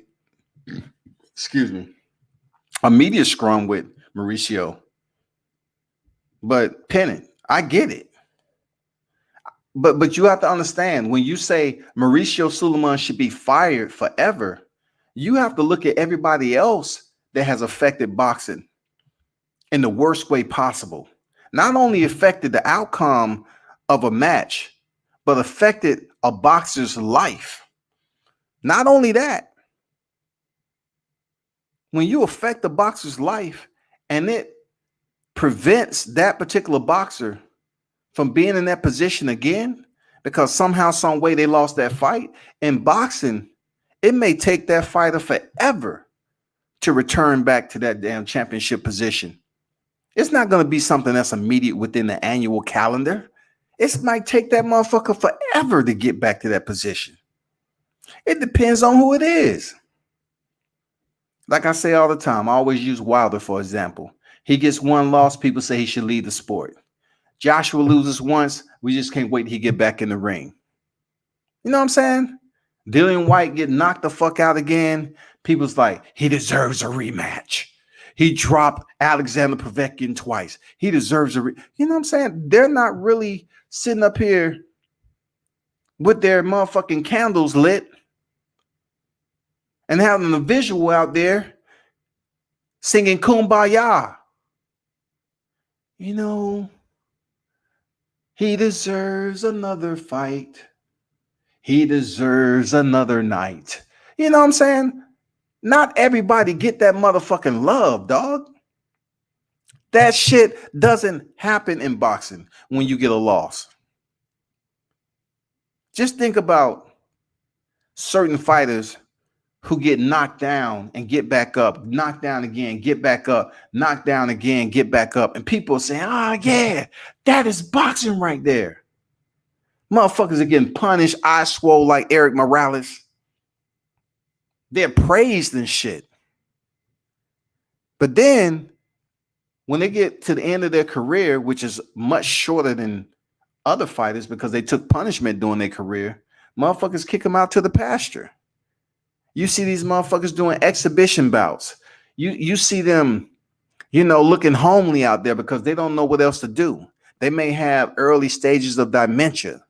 You know what I'm saying? They may have so many you can't imagine what's going on internally. But at the end of the day, like I said, it would be good. Just like Carlos Jackson said, he's trying to get Atlanta fighters to be a united front and build up the presence down here in Atlanta. Well, guess what? In boxing itself, it would be good if these fighters had the confidence and trust to put their money together into a facility where you had a minimum of 3 gyms, state-of-the-art equipment, an area that was track intensive. What I mean by that, you had the artificial turf, or you had where fighters can do sprints, sled work, all that shit. I think it'll help the sport. Mad Chat in the building. What's good, man? PBC and Top Rank collaboration also merged will be a powerhouse for boxing. I understand where you're going with that, Pennant, but look, I'm not trying to sit up here and discredit what you're saying. But what I'm trying to tell you is, in order for anything to be a powerhouse, there has to be internally teamwork. In order for you to have teamwork, everybody have to be on the same sheet of music to work together. How can anything be a powerhouse when you have a unit, a structure on either side that's unwilling to conform to the next structure? They have to become one. In order for them to become one, they have to all get together and agree. They have to agree to be as one. Agreeing to be as one mean however you was doing business on this side, on the left, and however you was doing business on the right. It's no longer that way. In order for us to function as a single unit and become a powerhouse, we have to create one solid structure that is different from both of us in how we used to do business. That's the only way it's going to work, Pennant. That is the only way a powerhouse is going to work. That is from the individuals who are working, the employees, to the big dogs. What can ultimately destroy and prevent a powerhouse from blossoming into something special is the ones that's in charge of it. They're controlling the funds. In order for them to work and blend together, they're going to have to interact, and they're going to have to mesh those funds together. That means money exchange. They're going to have to put money together. They're going to have to make sure their shit is on point on where this money is being delegated to grow this shit. What fights are going to be put on? How much these fighters are going to get paid? Is it going to be on regular TV or PPV? How are you going to grade your fighters when it comes to a pay scale? If you're talking about PBC to Top Rank, do you think the pay scale on PBC fighters are going to be the same if they was to merge with Top Rank? Let's just take the 154-pound division, and we take a fighter over there that's signed the Top Rank. So therefore, if we're going to try to create this structure where these fighters can make money, the promotion is going to have to be different. The pay is going to have to be different. It's really no need to have these fighters step in the ring and have them scrounging for pennies as if it was two separate entities. It has to be something different for them to be a powerhouse, bro. Like the pay has to be different. The promotion for these fight cards has to be different. The names on the fight card has to be enough to gather their attention from the viewing audience. You have to find a different structure to bring in the attention to the motherfucking fighters and the promotion. When you say powerhouse, bro, you have to come out with powerhouse shit.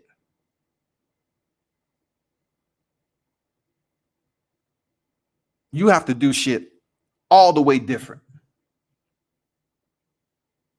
You can't see, oh, well, when we wasn't a powerhouse or we wasn't conjoined, this is the way we did it.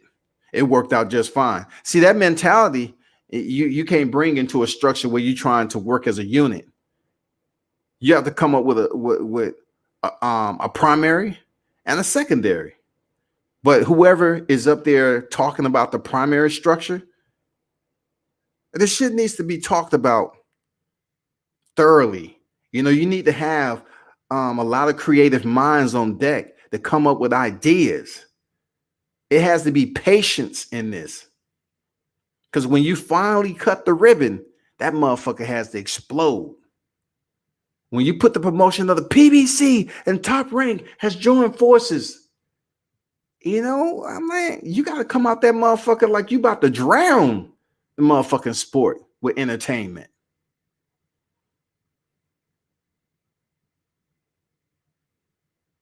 That shit has to be transparent,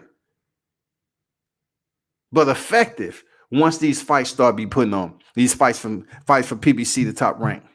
It has to be transparent as if you're working as a previous two promotions. It has to be transparent like you're working as one right now, and let's see the entertainment value of these fight cards you put on. You feel me?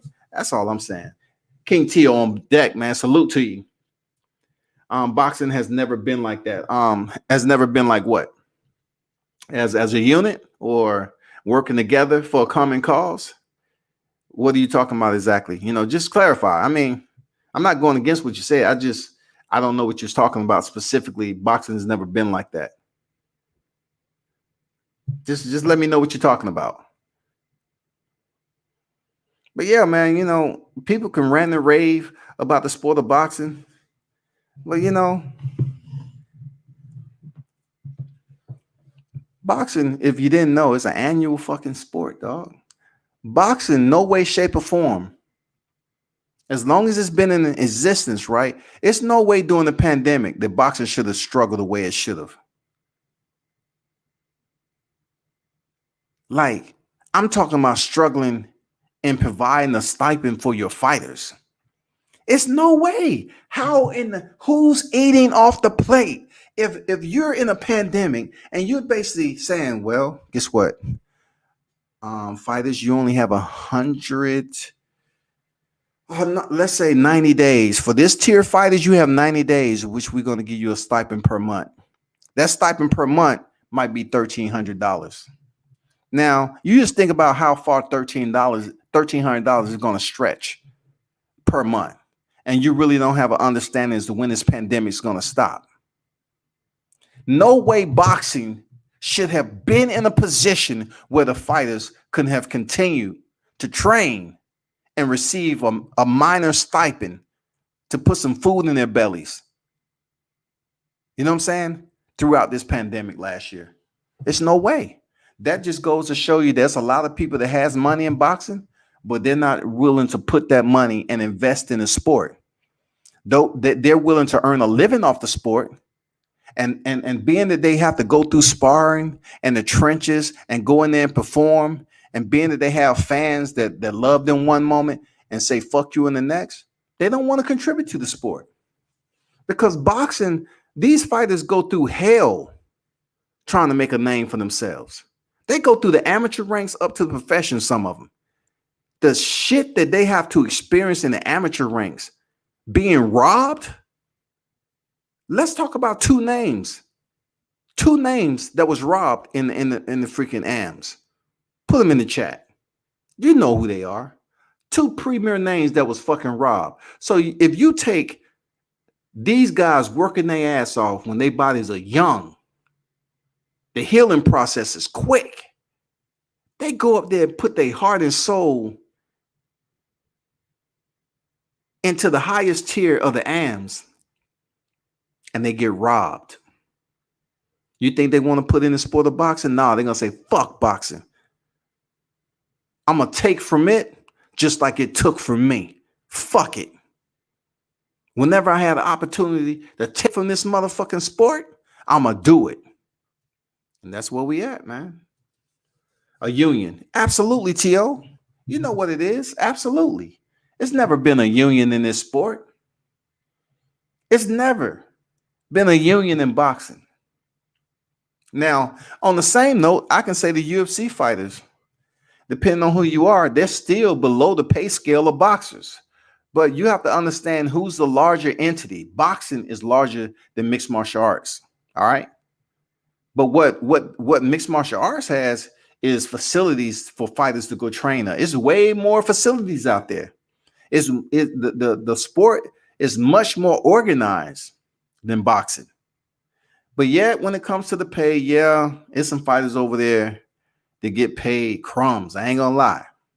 But once again, if you choose to compete in a combat sport as a pugilist, you have to find an alternative in order to earn some income, some alternate income. If you're in front of all these fans, you have to come up with a template to how you're going to grow your business as an entrepreneur while you're still an active fighter. Then therefore you can gain this fan base. You can damn create and grow your customer. So you can start making money before you even retire.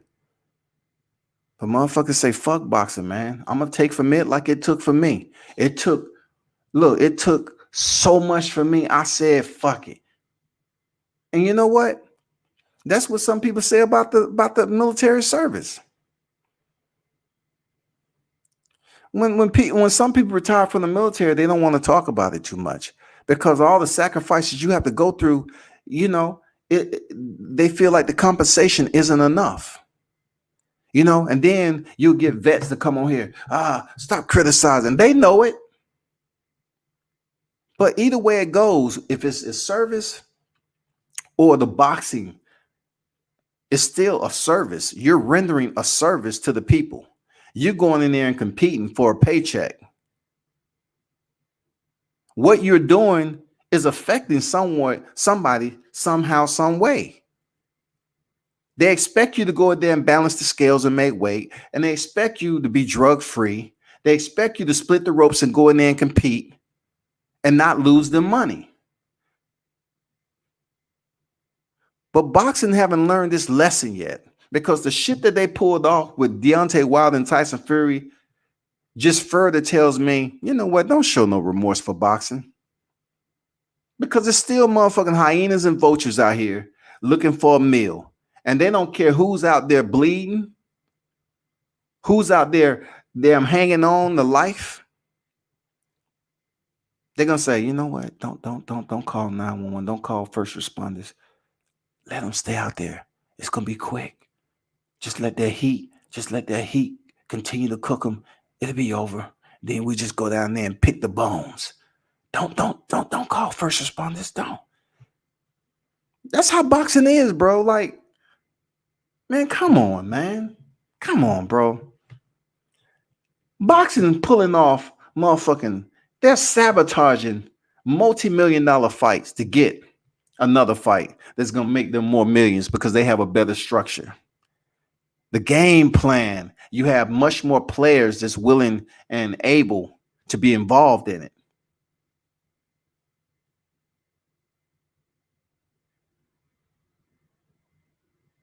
They're sabotaging a trilogy fight in the heavyweight division, one of the divisions that run boxing. Boxing haven't learned their lesson yet. They haven't fucking learned, dog. Today's supposed to have been a day of one of the biggest trilogies in boxing, but yet we're sitting at home and on TV. There's really nothing going on with boxing today. So therefore, boxing will continue to screw over certain fighters that deserve it. And they'll continue to protect certain fighters that's in a position to move forward, that they're investing money in. Yes, that's the way boxing is.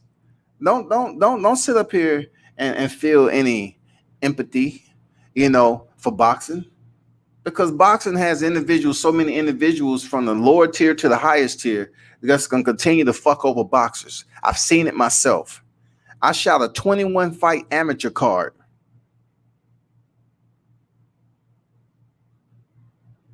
I shot 21 fights on an amateur card. These are kids that I'm watching going in there and competing. I'm watching people, kids, get fucking robbed, run out the fucking ring crying because they know they won. I know they won, but they robbing these kids, man. They robbing these kids. That's why boxers have such a fucked up attitude, some of them. When they finally get outside the amateurs, right, and turn professional, it's just like growing up as a kid outside of boxing. You remember the shit you used to do as a kid that stand out to you. In boxing, they remember all the boxing matches that they've been to. And what's special, that special nugget that floats around in there, that gem that keeps goddamn flickering that light in the brain housing group, is when they was fucked over. They say, oh, you know, I won that fight, man. I beat you in that fight, man. You hear people all the time, what they say, y'all. Hey, you know Brian Castano beat Errol Spence in the AMs, right? You know Alexander Usyk beat so-and-so in AMs, right? They always saying that shit, you know, so-and-so. So when a fighter finally transitions over to professional ranks, man, they got a motherfucking attitude. And it's deserving. It's deserving. Rightfully so. These motherfuckers should have an attitude. Why? Because that's the way the sport has done them. They've cut them in so many places, man, and bled them out. These fighters come over here and they're mad. All they want to do is make money now. So what you got to do? You got some fighters say they'll be independent, and some fighters they'll sign with a manager and a promotion, whatever. And then they want to get the fights. Some fighters is able to somehow pique the attention or the interest of the fans, draw them in, have the fans gravitate to them. And some fighters never could. Some fighters can't. Like, fans never really gravitated to Andre Berto.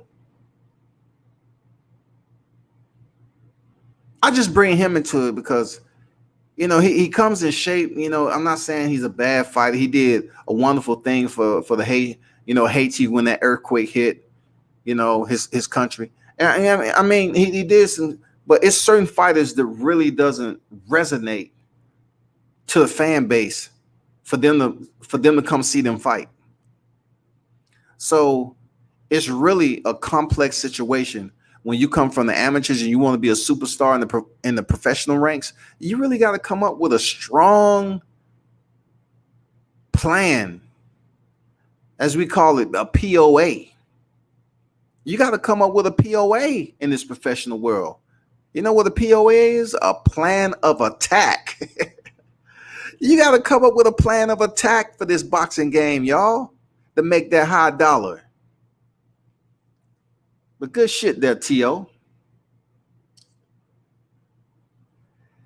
Jared say Mayweather and RJJ. You know what it is there, Jared. You know what it is.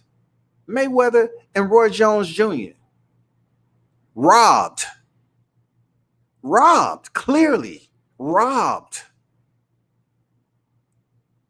Roy Jones thought about quitting boxing after he was robbed. His dad had to console him. Mayweather, you think he didn't feel like shit? And I always think about it. You know, I've seen Mayweather on several occasions, right? And I always look at Mayweather and how he acts and how he feels, how he always say, I don't have to do shit for nobody except my family.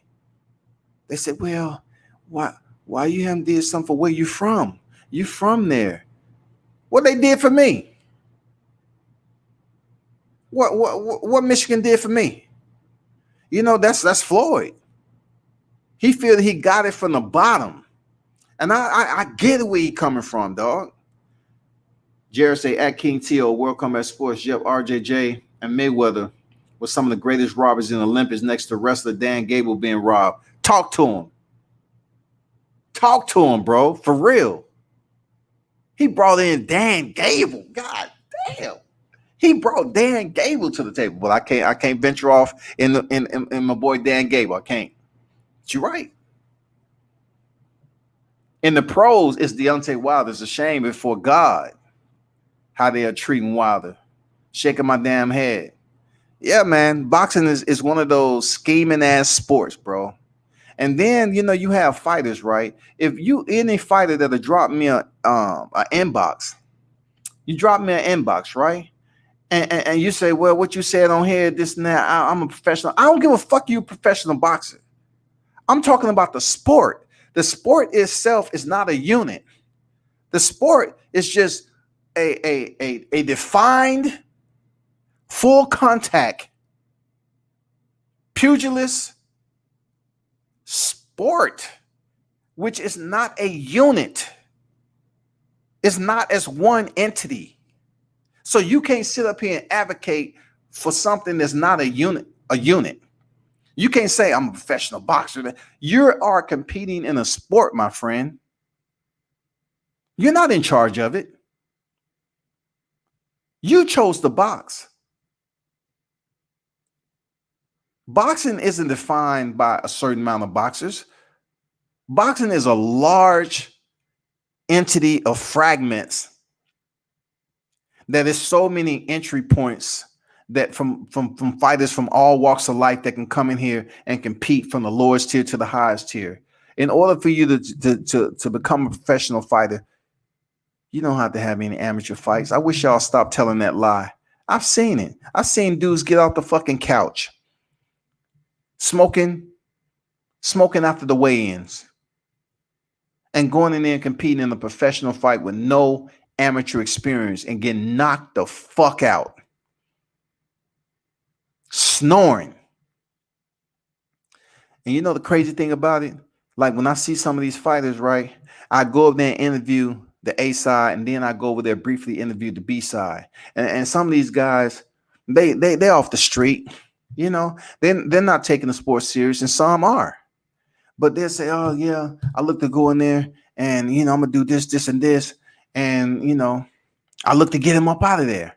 But then when you see a motherfucker laid out on the canvas that was just telling you that, and then you go back there and not really talking to them. I'm not going to go back and do a post-fight interview with somebody who's not taking the sport serious. They'll come up there. Seriously, this has happened to me. They'll come up there and say, hey, man, before the stoppage, man, how do you think I look? Man, get the... Anyway, next, man. I agree. The way they treat Wilder is the worst. It's the worst in the business. The way they treat Wilder, the worst. Fanon and friends, salute to you. They say robbery and fake knockouts is a big issue in boxing. Example, Malik Scott and Wilder. Well, many people can examine that fight and say it was a fake fight. It was a wink. It was this. It was that. Also, we have to keep the same closure on several other fights that had controversy attached to it. You know what I'm saying? And it wasn't because of people believing that it was a cheating scandal or it's something that was fake within the fight. It's a lot of things that we see in these professional fights that is unreal, that the ref is not looking at.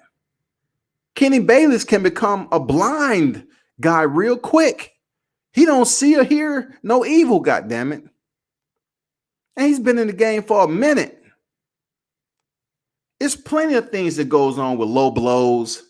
A fighter keep being warned without a point being taken. Why are we even mentioning, outside of Deontay Wilder being treated like shit, you're trying to act like, let's not mention him being drug-free. Let's not mention him representing the sport the way it should be with integrity. But we got this cat saying Malik Scott and Wilder. If that's the only one that you can talk about as being a robbery and a fake in the sport of boxing, spin the reel just a little bit more. You're going to find some more fights that was fake, that was fixed. I mean, just go up there and ask Sean Porter. Sean Porter was up there talking about Devin Haney and Jorge Linares was fake. Why you didn't put that in the chat? Why Sean Porter up here talking about the fight was fixed? Come on, bro. Mitch say Sean Porter beat Usyk in the amateurs. Absolutely. 100%. D Hodges in the building. What's good, OG? How you feel, man? So what's up, WCS in the chat? Salute. This UFC card has been good. Yes, man. At Bruce, salute OG. You know, I'm out of pocket right now. That's why I'm not covering the UFC. Oh, hold on for a second. Let me check something out right quick. Because where I'm at right now, I'm unable to cover this shit.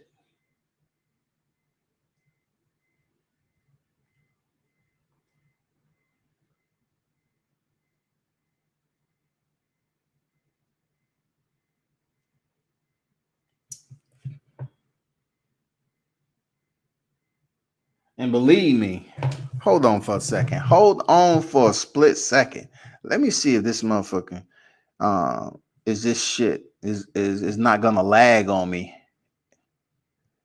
Hold on for a second. Cause my boy Dillashaw and goddamn Corey Sandhagen, TJ Dillashaw and Corey Sandhagen is fighting tonight. So let me check something out and see if it's not lagging as bad. Let me see if it gives me what I'm looking for, shawty.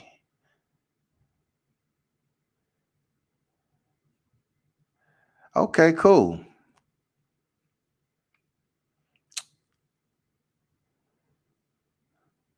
That's a bloody ass fight so far. But the internet connection is just sucked, man. Dillashaw is fucked up. He's bleeding like it's cool, man. He's still there though. Sandhagen with those long arms, man, is giving Dillashaw the business. From what I see right now, I didn't see the whole fight, but man, Corey Sandhagen is using that jab. And you know what? When you're talking about MMA, man, it can be from either side, orthodox or southpaw. It don't matter. They can switch stances whenever they feel like it. Dillashaw, like I said previously, he's coming off over a 2-year suspension for testing positive and getting knocked out in the process. Not only did he get knocked out by Henry Cejudo, he lost his motherfucking title at bantamweight. They stripped him of his title. Not only did he lose, he got knocked the fuck out. Man, Sandhagen is fucking him up. Whoo. Sandhagen says, shit, I'm not going to be denied again like damn Aljamain Sterling. It's not lagging as bad as it was before, bro. Appreciate that, D Hodges, for reminding me, man.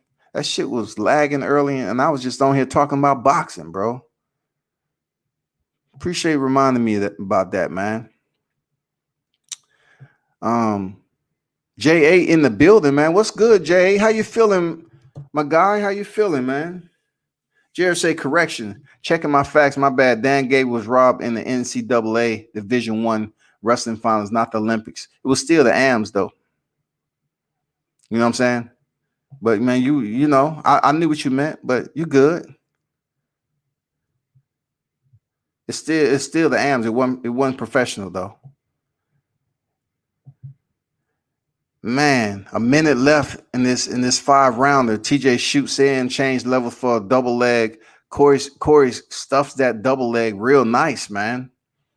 You know, from looking at damage, Sandhagen's been lighting TJ Dillashaw with that range. You know, his range for his punches. And if you look at these UFC fighters, they're quite opposite from boxing. Sandhagen's arms, you know, the hands are all the way down by his waist. And you say in boxing, I knock that motherfucker out. Not really, because the distance on how they fight is different in mixed martial arts. Their boxing training is different. You got kicks to worry about, elbows, knees. Oh, man, he's lighting TJ up with that left hand. Oh, this is early Halloween. 5 seconds remaining, man. TJ Dillashaw returns off a 2.5-year layoff, and he's going to take this L. He didn't get knocked the fuck out, but from what I'm looking at on his face, I think Corey Sandhagen ended up pulling out the victory. Andrew Charles say Wilder landed the left on Malik before he missed the right, but they leave that out in the edited videos. Talk your shit, man. I'm really tired of them talking about such a petty fight like Malik Scott and Deontay Wilder. Just because they're working together right now in a positive state of mind, they want to bring up when they fought. How can a guy that he knocked out train him to go in there and defeat Tyson Fury? Watch and learn. That's just like a person who wasn't that good in sports, but you saying they can't go to college and become and get their doctor's degree. You know what I'm saying? I mean, come on, man. It was a physical sport. But what does that have to do with somebody intelligence level? Malik Scott had 30, what? How many wins he has? Like 33 wins. Let me look up Malik Scott. 38, 33. How many wins Malik Scott had? He had 30, he was 38, 3-1, dog, 13 knockouts. And cats up here talking about Deontay Wilder and Malik Scott fight was set up and he took a dive and like that defines Deontay Wilder's career. No, it doesn't define it. It doesn't define it because y'all want to say he fought nothing but bums. It doesn't define it. You just talking about Malik Scott because he's training him for Tyson Fury, and y'all don't want to see two brothers, two black men working together in harmony. That's all that is. Continue to hate. The worst fixed fight I've seen was an old Tommy Morrison fight. Okay. Hold on for a second. Let me see what this decision is talking about. I know it's Corey Sandhagen, but TJ Dillashaw, his eye looked jacked. Ooh wee. Let's see what the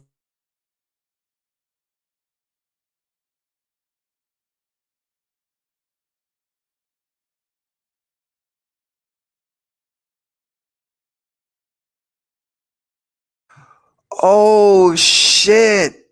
TJ won.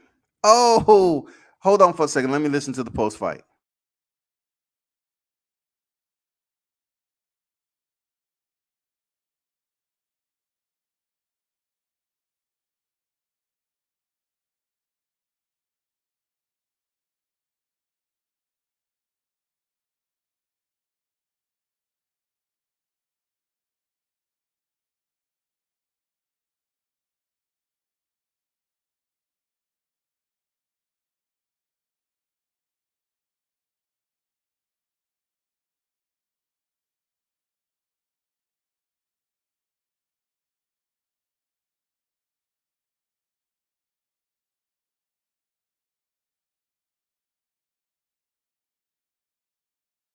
So TJ Dillashaw comes back somewhat similar to what Dominique Cruz did when he fought TJ Dillashaw. Unfucking believable. But of course, this wasn't a title fight. TJ Dillashaw was coming back from a suspension. Dominique Cruz was coming back from an injury. Totally different scenario. But the time, 2.5 years to come back and defeat Corey Sandhagen, who's been active, that just goes to show you I didn't watch the entire fight. You know, Dillashaw is a workhorse, man. Real talk. I mean, it's a lot of people don't like him because he's a snake in the grass, like Connor said. But judging from the last round in that cut, to know that, you know, it was a cut that was open up in practice and he hurt his knee in the first round. I mean, that shows heart, man. You know, people would sit up here and talk about how much Wilder was bleeding against Fury. Man, shut the fuck up. Look at mixed martial arts and you'll kind of bring your level of sensitivity down. You know what I'm saying? You'll bring it down because these cats bleed. These cats are facing bone-to-bone contact, bro. If you just pay attention and watch some mixed martial arts and see some individuals go through punishment. Let me see what Corey Sandhagen has to say right quick.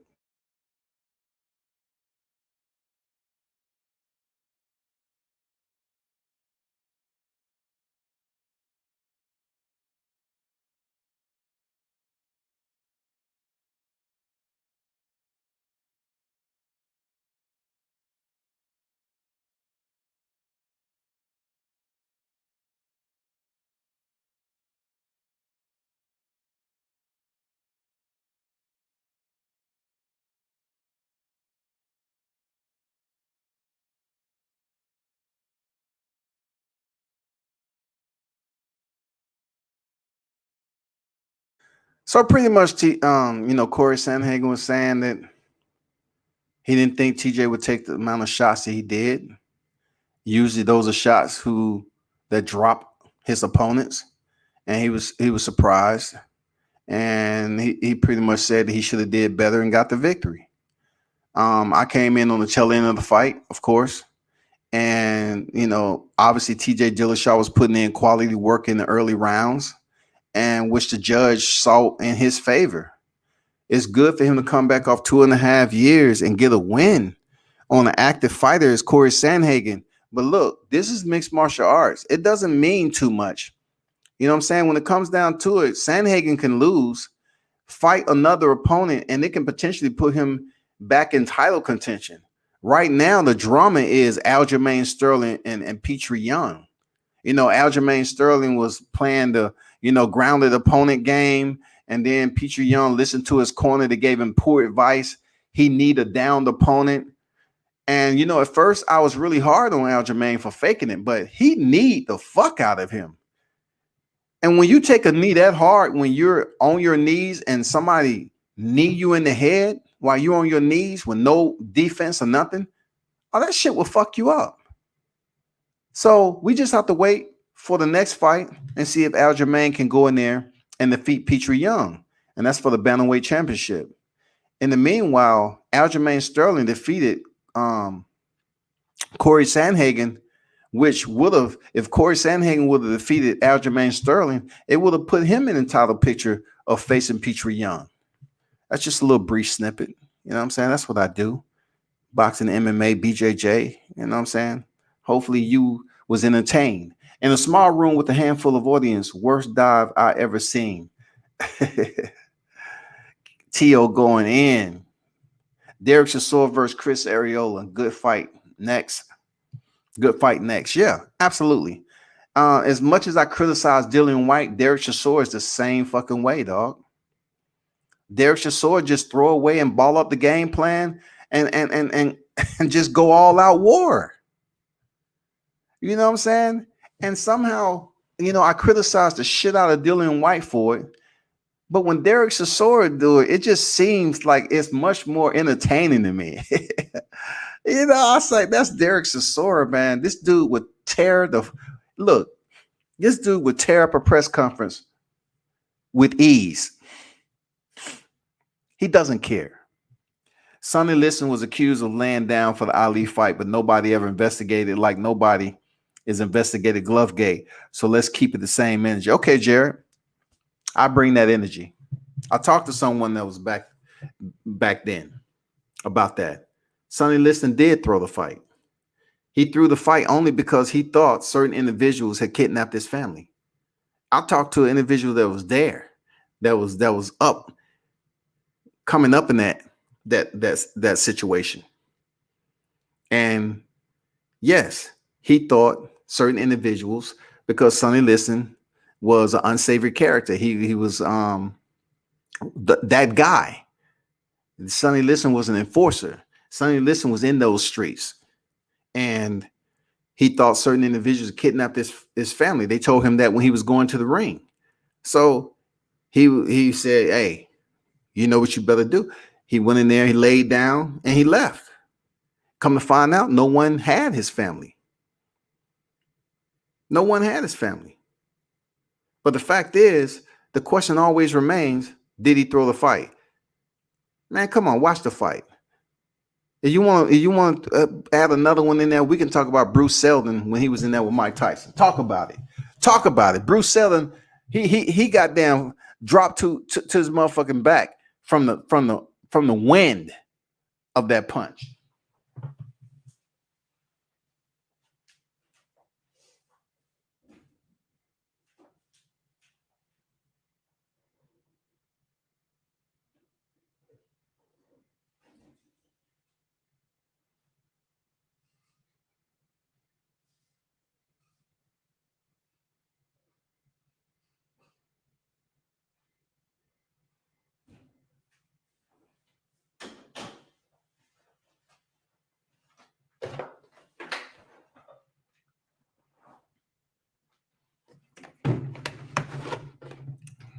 Had to get me some hydration. But yeah, man. Um, think about it like this, Jared. Glovegate has nothing, absolutely nothing to do with Ali enlisting. Why are you trying to bring that analogy into the same equation? I don't know. We're talking about an equipment. We're talking about equipment manipulation. And you're basically blending that in with the actual boxing match where a person wasn't accused, okay?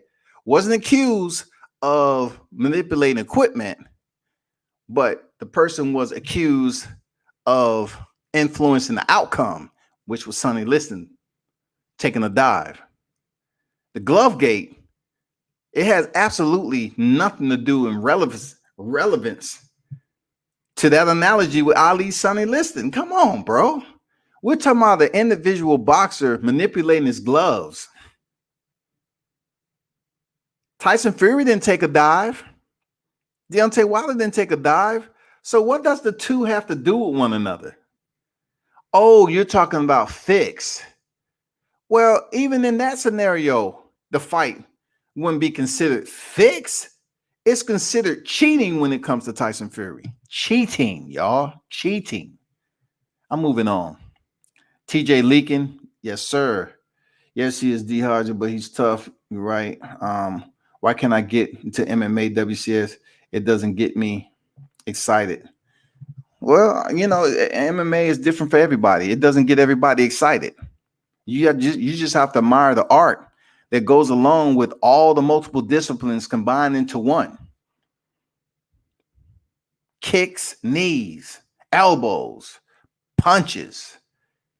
And then you're able to leave the canvas. You're able to leave the canvas with strikes, whether it be a spinning heel kick, a hook kick, high kick, low kick. You know what I'm saying? You can do anything. You can leave, your feet can leave the canvas to land a strike on your opponent. Wilder versus Malik was definitely fixed. Malik Scott looked at Wilder as if to say, I'm doing good, bro. You don't know that. You don't know that. It's no way that you can say that Malik looked at Wilder and that's what you got from that fight. Wilder is the hardest puncher in boxing, but yet when it comes to Malik Scott, it was fixed. And Malik had to freaking give Deontay Wilder the nod to say, okay, go ahead and knock me out. I believe, you know, if Wilder would have wanted to, you got to understand, Wilder has 41 knockouts, bro. 41 knockouts. While they was active as fighters, do you think Wilder couldn't potentially knock Malik Scott out? Yes, he could. He has 41 freaking knockouts. The main individual, numero uno, before Tyson Fury, that went the distance with Deontay Wilder was Bermane Stavern. Malik Scott had a hell of a career. Talking about a robbery. TJ can't be trusted. Dude was juiced to the gills. What does juice to the gills mean? I guess they're looking at the water that comes through the fish gills and out. You know, the breathing method that fish have. They can breathe in, they can take in water, and they can basically, the water exits out through the gills. So I think that's what it is. Juice to the gills. You know what I'm saying? That shit is funny though, man. I hear people say that shit all the time. T.O. say Jared Green, it was one of the last Tommy Morrison fights. I forgot who he fought, but it was a room with only 20 to 40 people in the crowd. It was the biggest dive I've seen. I felt sorry for Tommy. He's not the only one. There's plenty of fighters that was in a situation like Tommy Morrison. And you know Tommy Morrison really had it bad on the end of his career. So him not wanting to take too much more punishment and taking a dive, it happens in boxing. Fights are fixed, predetermined sometimes. Come on, man. It's fighters that get extra pay going in there already to take rounds off. That's real talk. People sit up here and deny it and say, oh, you ain't telling the truth. I've been to enough fights. I've spoken to enough people to know it is damn true. That Joe Joyce fights put a nigga straight to sleep. Hey, man. You know, he already slow, man. Joe Joyce 35, man. Leave the old man alone, man. Show some respect for the elderly, J.A. Tommy Morrison only tapped this guy and dropped him, look fake. Yeah, man. They can say Malik a bomb all they want. Same game who took Luis Ortiz the distance when nobody else in the division wants to fight him. True words, man. Shout out to Pac-Man ATL in the building, man. Golden Warrior on deck. What's good with you, bro? Y'all be sure to subscribe to his channel, dude. Doing damn good. That left hook connected. You never know someone's power till you take it. Sterling bullshitting on the rematch. I've been hit by Wilder jab. That shit hurt me, and I was 190 then. Let me ask you this, Tay. What is the deal? I just never seen it. They say Malik looked at Deontay a certain way. You know, when I look at boxing matches, I just don't know what these people are talking about when they say they saw a moment. They framed a moment where during the fight, we're talking about Deontay Wilder with 41 knockouts, right? Laid down all his opponents, including Romain Stavern, the only one that had went the distance before the Tyson Fury situation, on the first fight of Tyson Fury, right? Why wouldn't he be capable of knocking out Malik Scott? Just answer me. I mean, I don't know what the okay, Wilder. All right, this is it. What are y'all looking at, bro? I think y'all really hating on them too because they training together and they in harmony. Chisora said, "Fuck that game plan.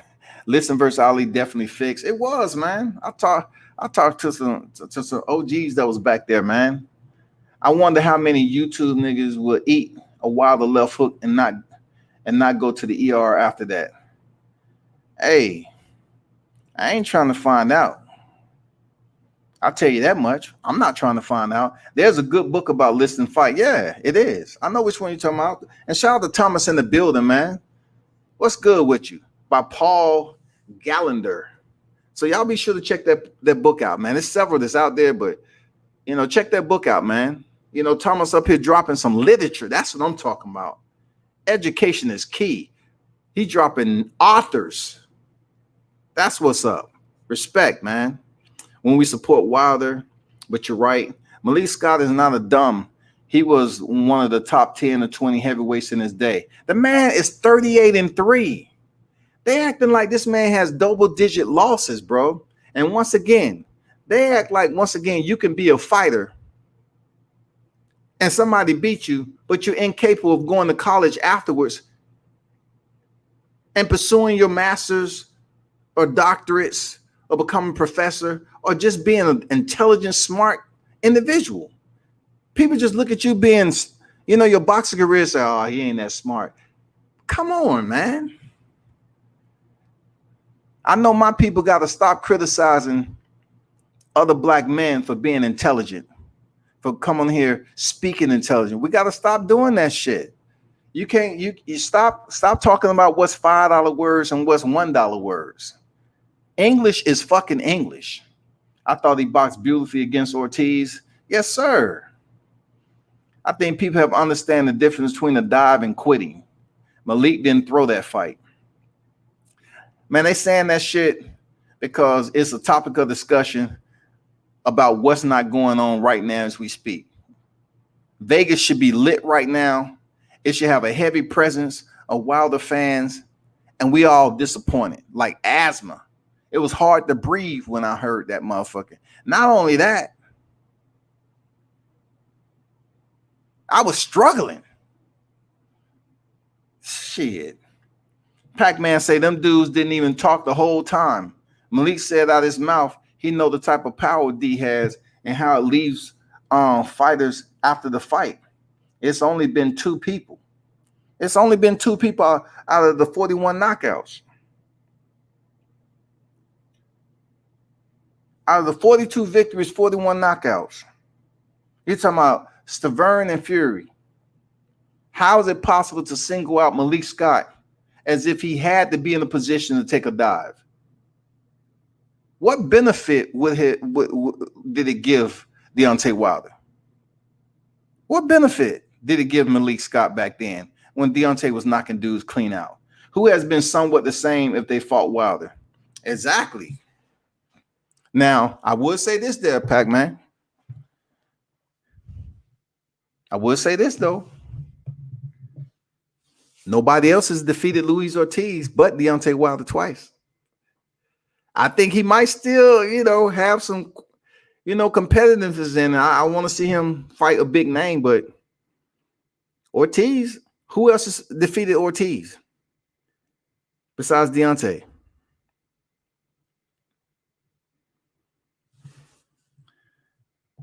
Thomas says, salute, bro. Salute to you, man. One Ortiz, but look at his level of opponents after he and D fought. Okay, I got you.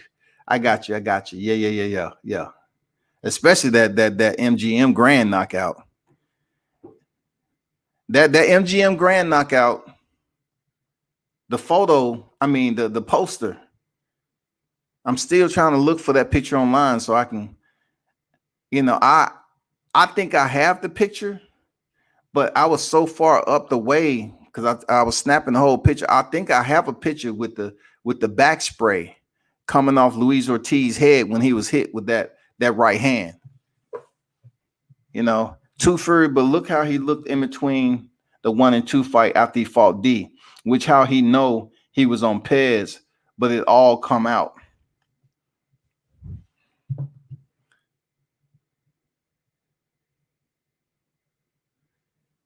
Man, this whole tone gonna change if we talk about Fury being on Pez, his freaking egg weight, all the motherfucking cheating that motherfucker do, man. Disgrace to the sport of boxing.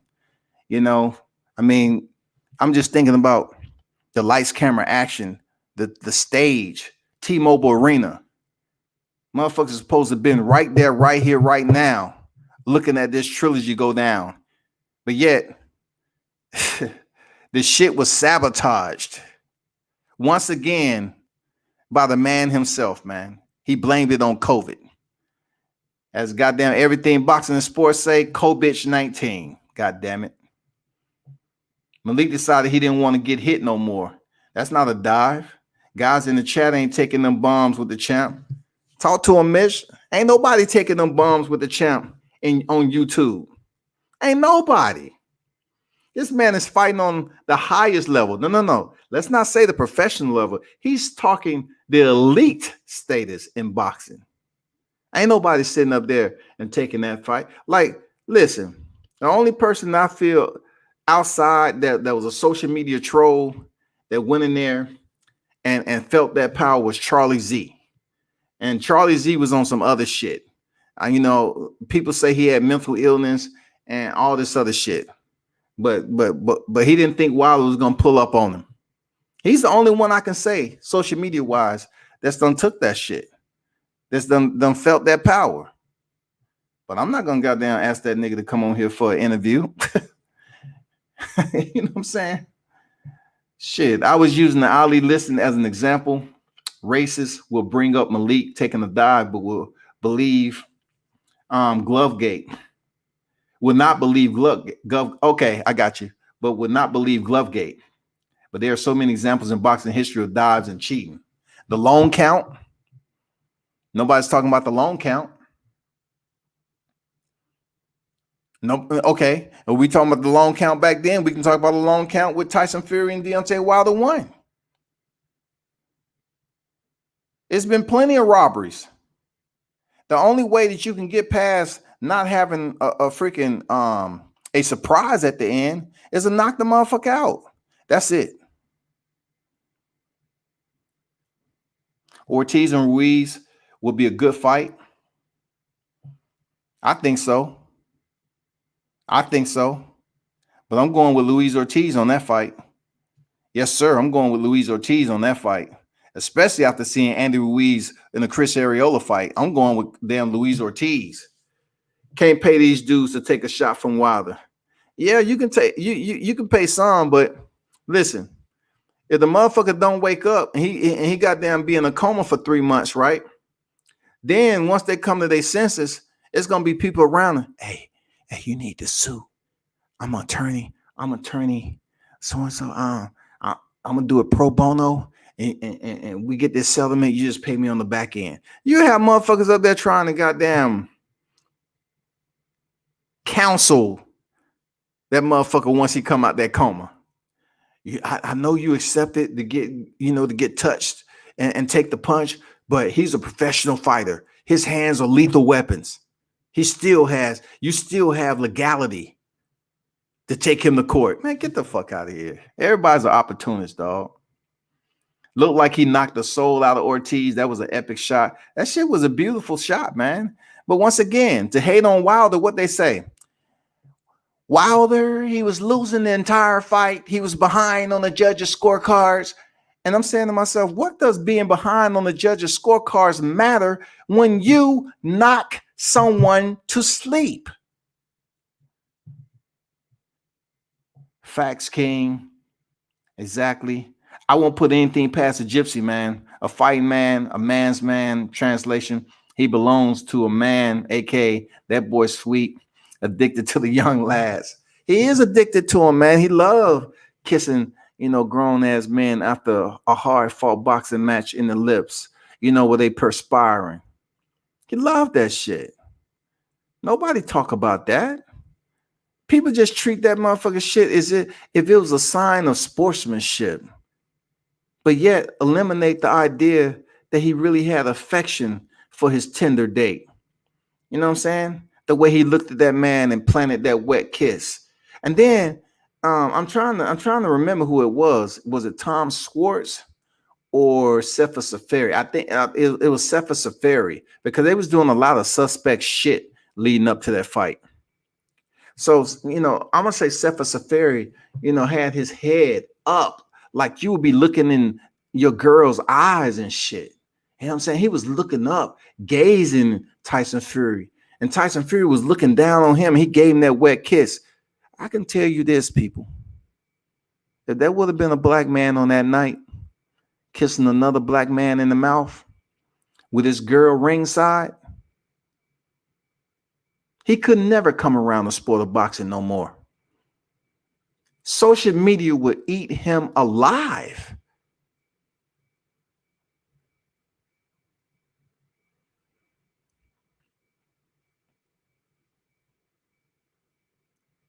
You would have never heard someone vilify an individual if you would have seen a black man on that level kiss another black man in the ring in the lips.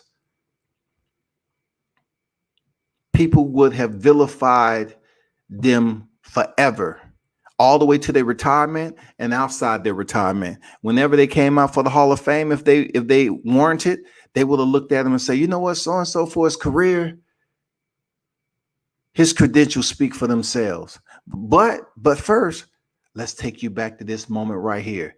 Y'all remember that particular fighter could be in his 50s by now. And they say, y'all remember this, right? And they always go back to that one time where he kissed another man in the lips. That's something suspect. Man, you know what it is. I don't even like talking about that shit. Ruiz won't make it out of 3 rounds against Ortiz. I got Ortiz in that fight for sure, man. It's just good sportsmanship, man. Andrew, get out of here. If that's the way you demonstrate or express sportsmanship to the same sex, okay. But I'm telling you, it's not a good look, shawty.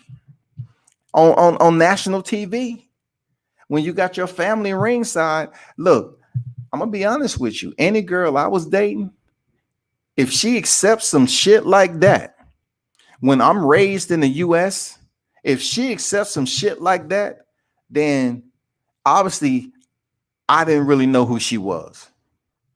Obviously, she got some other freaky shit going on inside that I ain't involved with. If she goes over there, hey, good fight, babe. Good fight. You did good. Let's go get something to eat. And she never mentions that shit.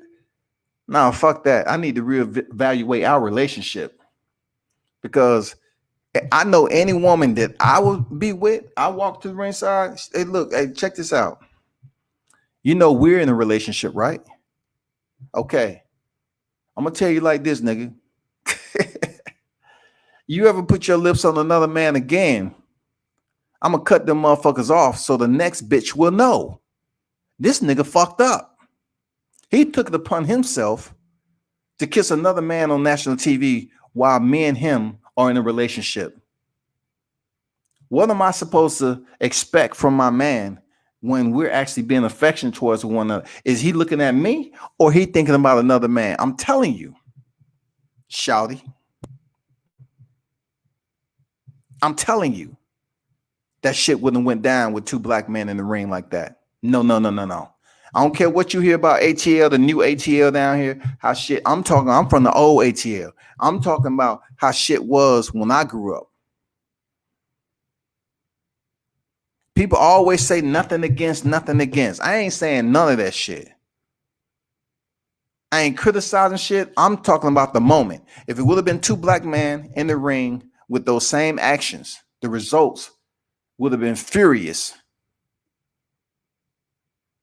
People up here making videos, they would have made thumbnails. They would have been up here talking about, so-and-so a sissy, he a faggot, he gay, he this and that. But yet they'd be the same motherfuckers that have an individual from the LGBTQ on their channel apologizing.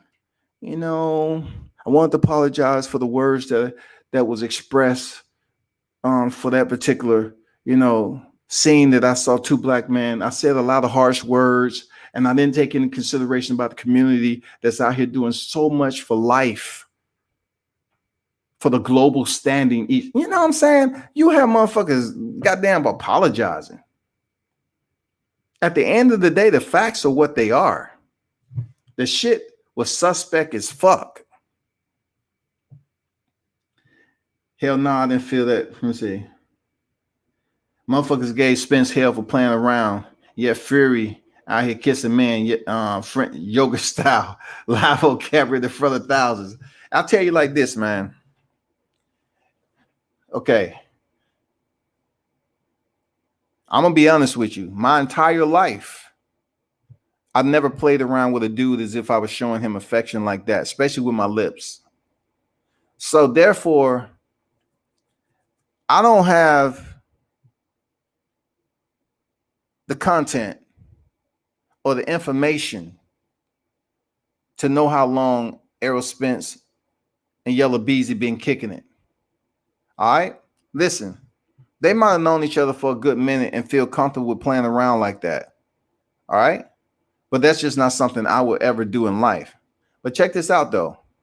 Other cultures, including Caucasian white people, they play like that sometimes. It was some shit that some white Marines did in boot camp that I felt that was seriously suspect. For them, they call it just jacking around. But as black men in society, if we do some suspect shit like that, we're castigated to the motherfucking bottom depths of hell. That's real talk. Fury will have to explain that to his vein of children one day. He'll say it's the man way. Look, they always say you should be comfortable with your sexuality.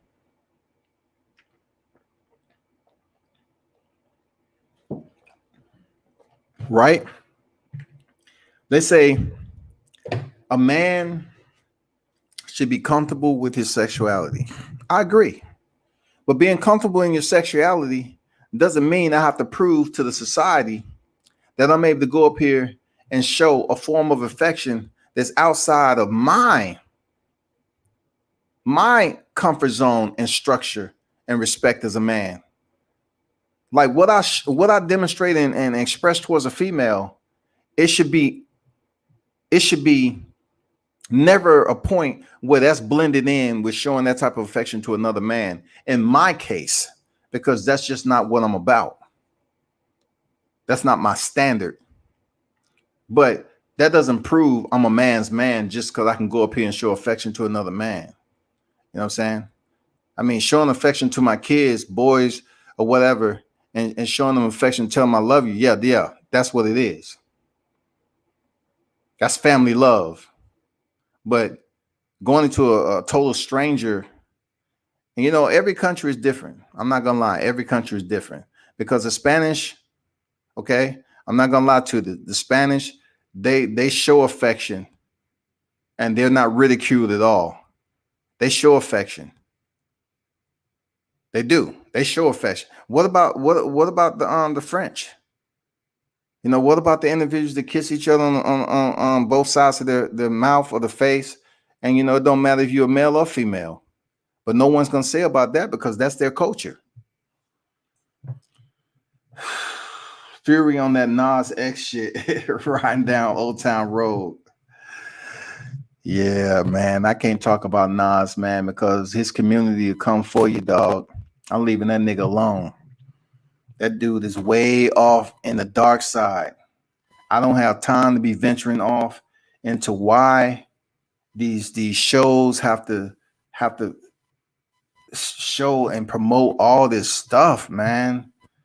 It's a video of these so-called gangsters on World Star.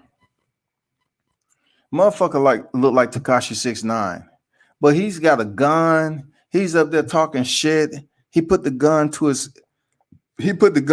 to whoever the dude was in the car with him. Come on, I'll fuck you, I'll blow your head off. And it comes off as being, on some, just some G shit, playing around with weapons. I don't know if one was in the head or not, but he was playing around, putting it to his whatever the dude was, and then the dude started kissing him like he was a bitch. Like they started kissing.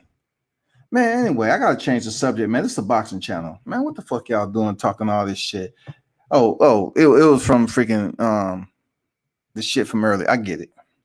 But I'm gonna tell you, that shit Fury did, and if Wilder ever would have did it, motherfuckers would have still been making memes, thumbnails, and talking about, just look at it in this way. This is all you have to figure out. Think about the individuals that have played Deontay Wilder twerking. I think some of you motherfuckers was getting off from that shit. That was the only way of demasculizing Deontay Wilder on social media, is to play a video of him twerking, which you have individuals that dance all the time and no one says anything. But just because you have a man's man in combat sport on the elite level, they take his name and further ridicule him for being suspect just because he's dancing in the presence of his family. It's fuckery. It's buffoonery. It's envy. It's all of that shit. It's all of it.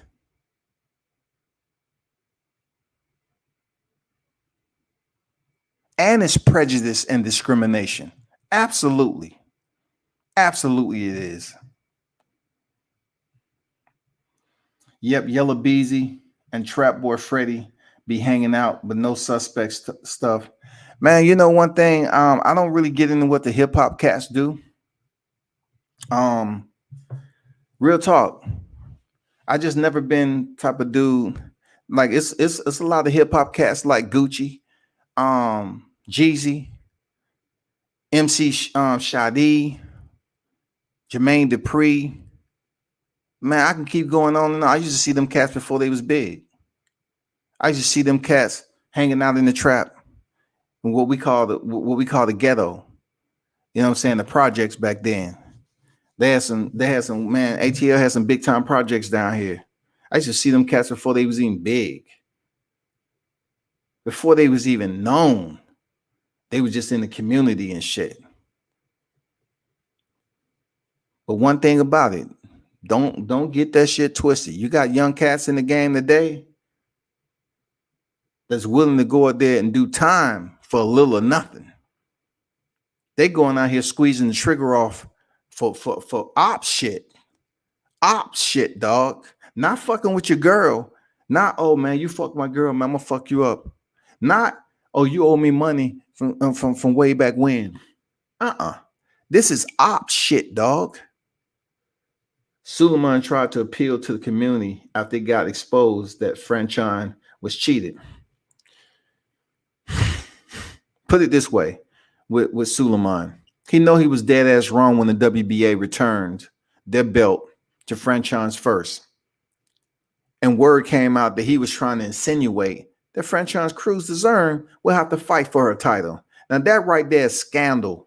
That right there is freaking absolutely prejudice.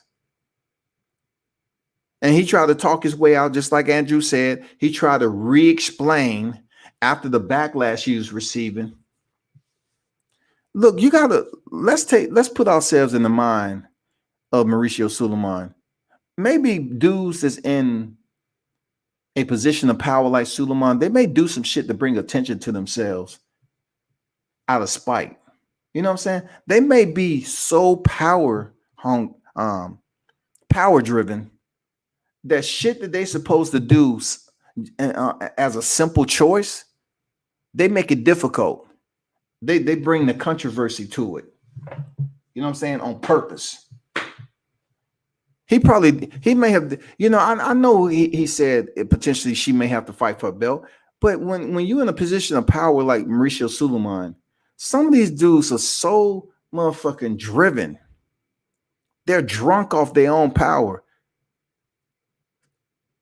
Some of the decisions that they make, and they know it's going to bring in a lot of attention, they may do shit purposely to get the fans to speak, and then they'll do the right thing. I'm not saying that was the case for Franchon, because it was fucked up that he would even hesitate to think that she would have to fight to get her belt back, because Jimenez was fucking dirty. Period. She was dirty, y'all. He, her, he, ha, hey, who, whatever.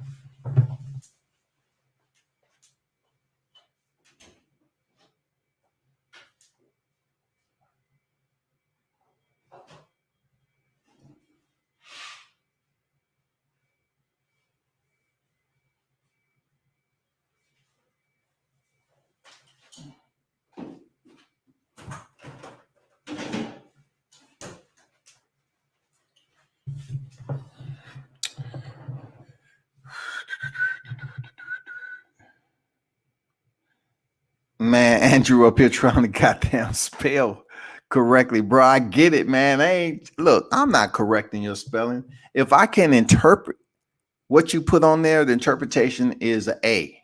I'm good. English is broken all the time, including characters. You know what I'm saying?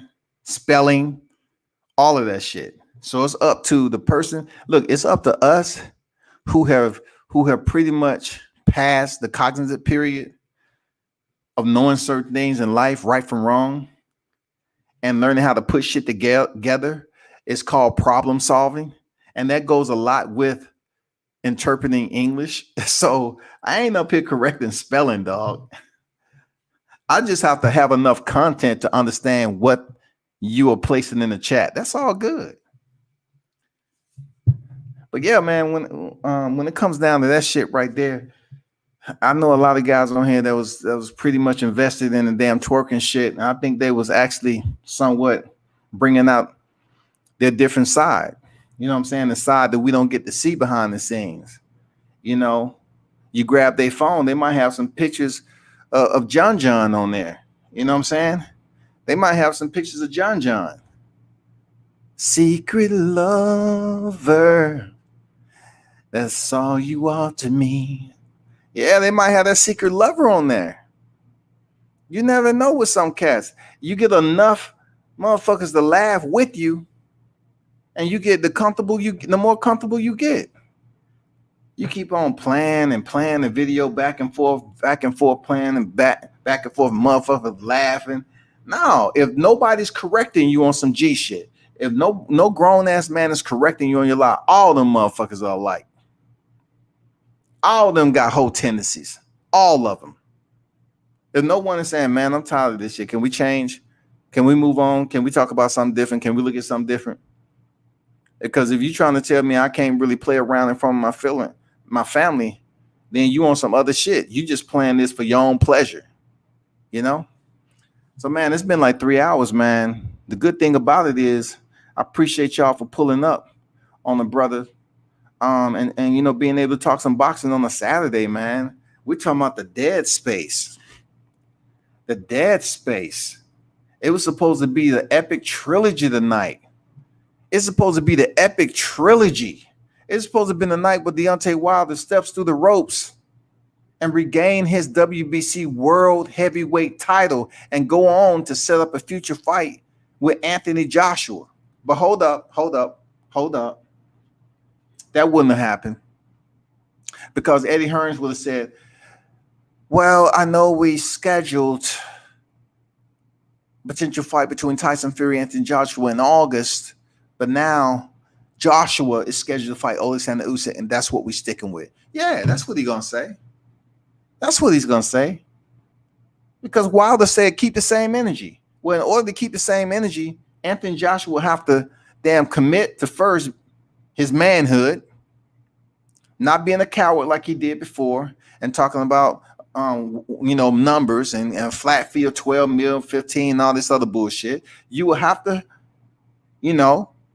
put your manhood on the motherfucking front lines and say, you know what, Eddie, I gotta fight this fight. Let's do it for undisputed.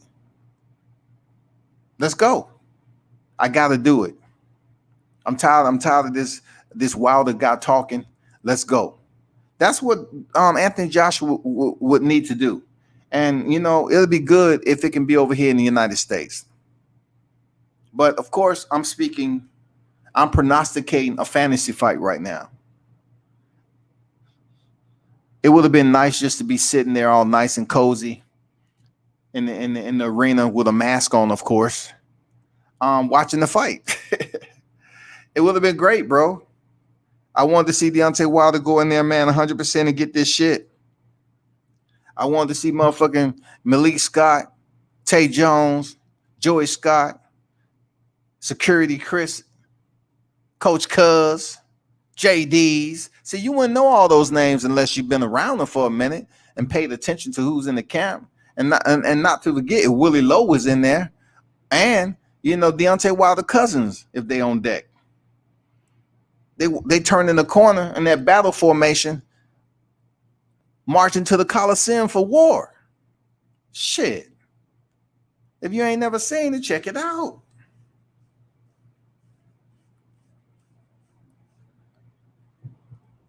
I was curious to know what uniform he was wearing this time. You know what I'm saying? I was curious to everything to see what was popping. What he was going to stun the motherfucking audience with this time. What colors he was going to use before he walked in there for the biggest fight of his career. You know what I'm saying? I want to see all that. The opening bell. I truly believe Wilder would have rushed Fury. I truly believe he would have gave him that same energy that he gave Bermane Stiverne. He would have been immortal this night. Seriously, I believe he would have gave him that same energy he gave Bermane Stiverne in the rematch.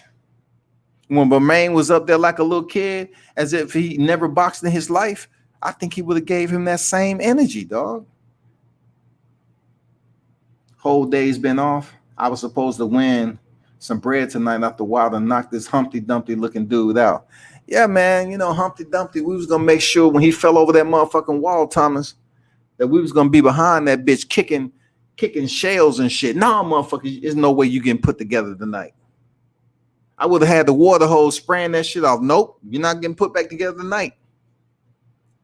Spray your ass off all the way to the sewer system. That's how it would have went down, y'all. But man, it's been a pleasure, man. I have to get back to business. I might be on here tomorrow. I might not. But first and foremost, man, salute to the WCS supporters who pulled up tonight and showed love. Man, if y'all want to donate to the channel, do so to the Cash App that's been flashing across the screen. And subscribe to the channel, man. Keep on supporting your boy. And once again, I will have consistency. I say about two weeks, man. I'm in the process of relocating. So therefore, I've been super duper busy. So the ones who support me know what it is, man. Appreciate it. One love. Turn up and tune in to World Combat Sports.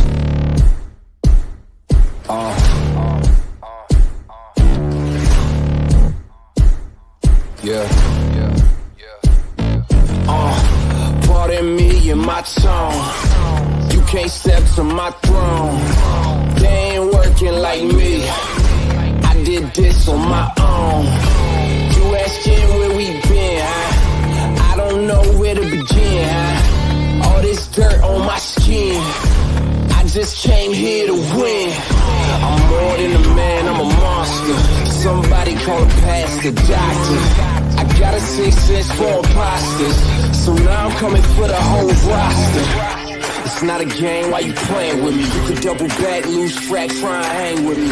It must be in my veins, something you can't tame, cause I break the game. Can't control me. I got the power, I got the keys, cause I break the chains. They try to hurt me, I'ma push back. Just wait and you'll see.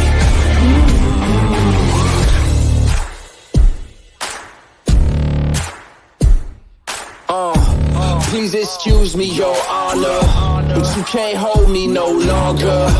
Can't you feel the vibrations? I broke out and left traces.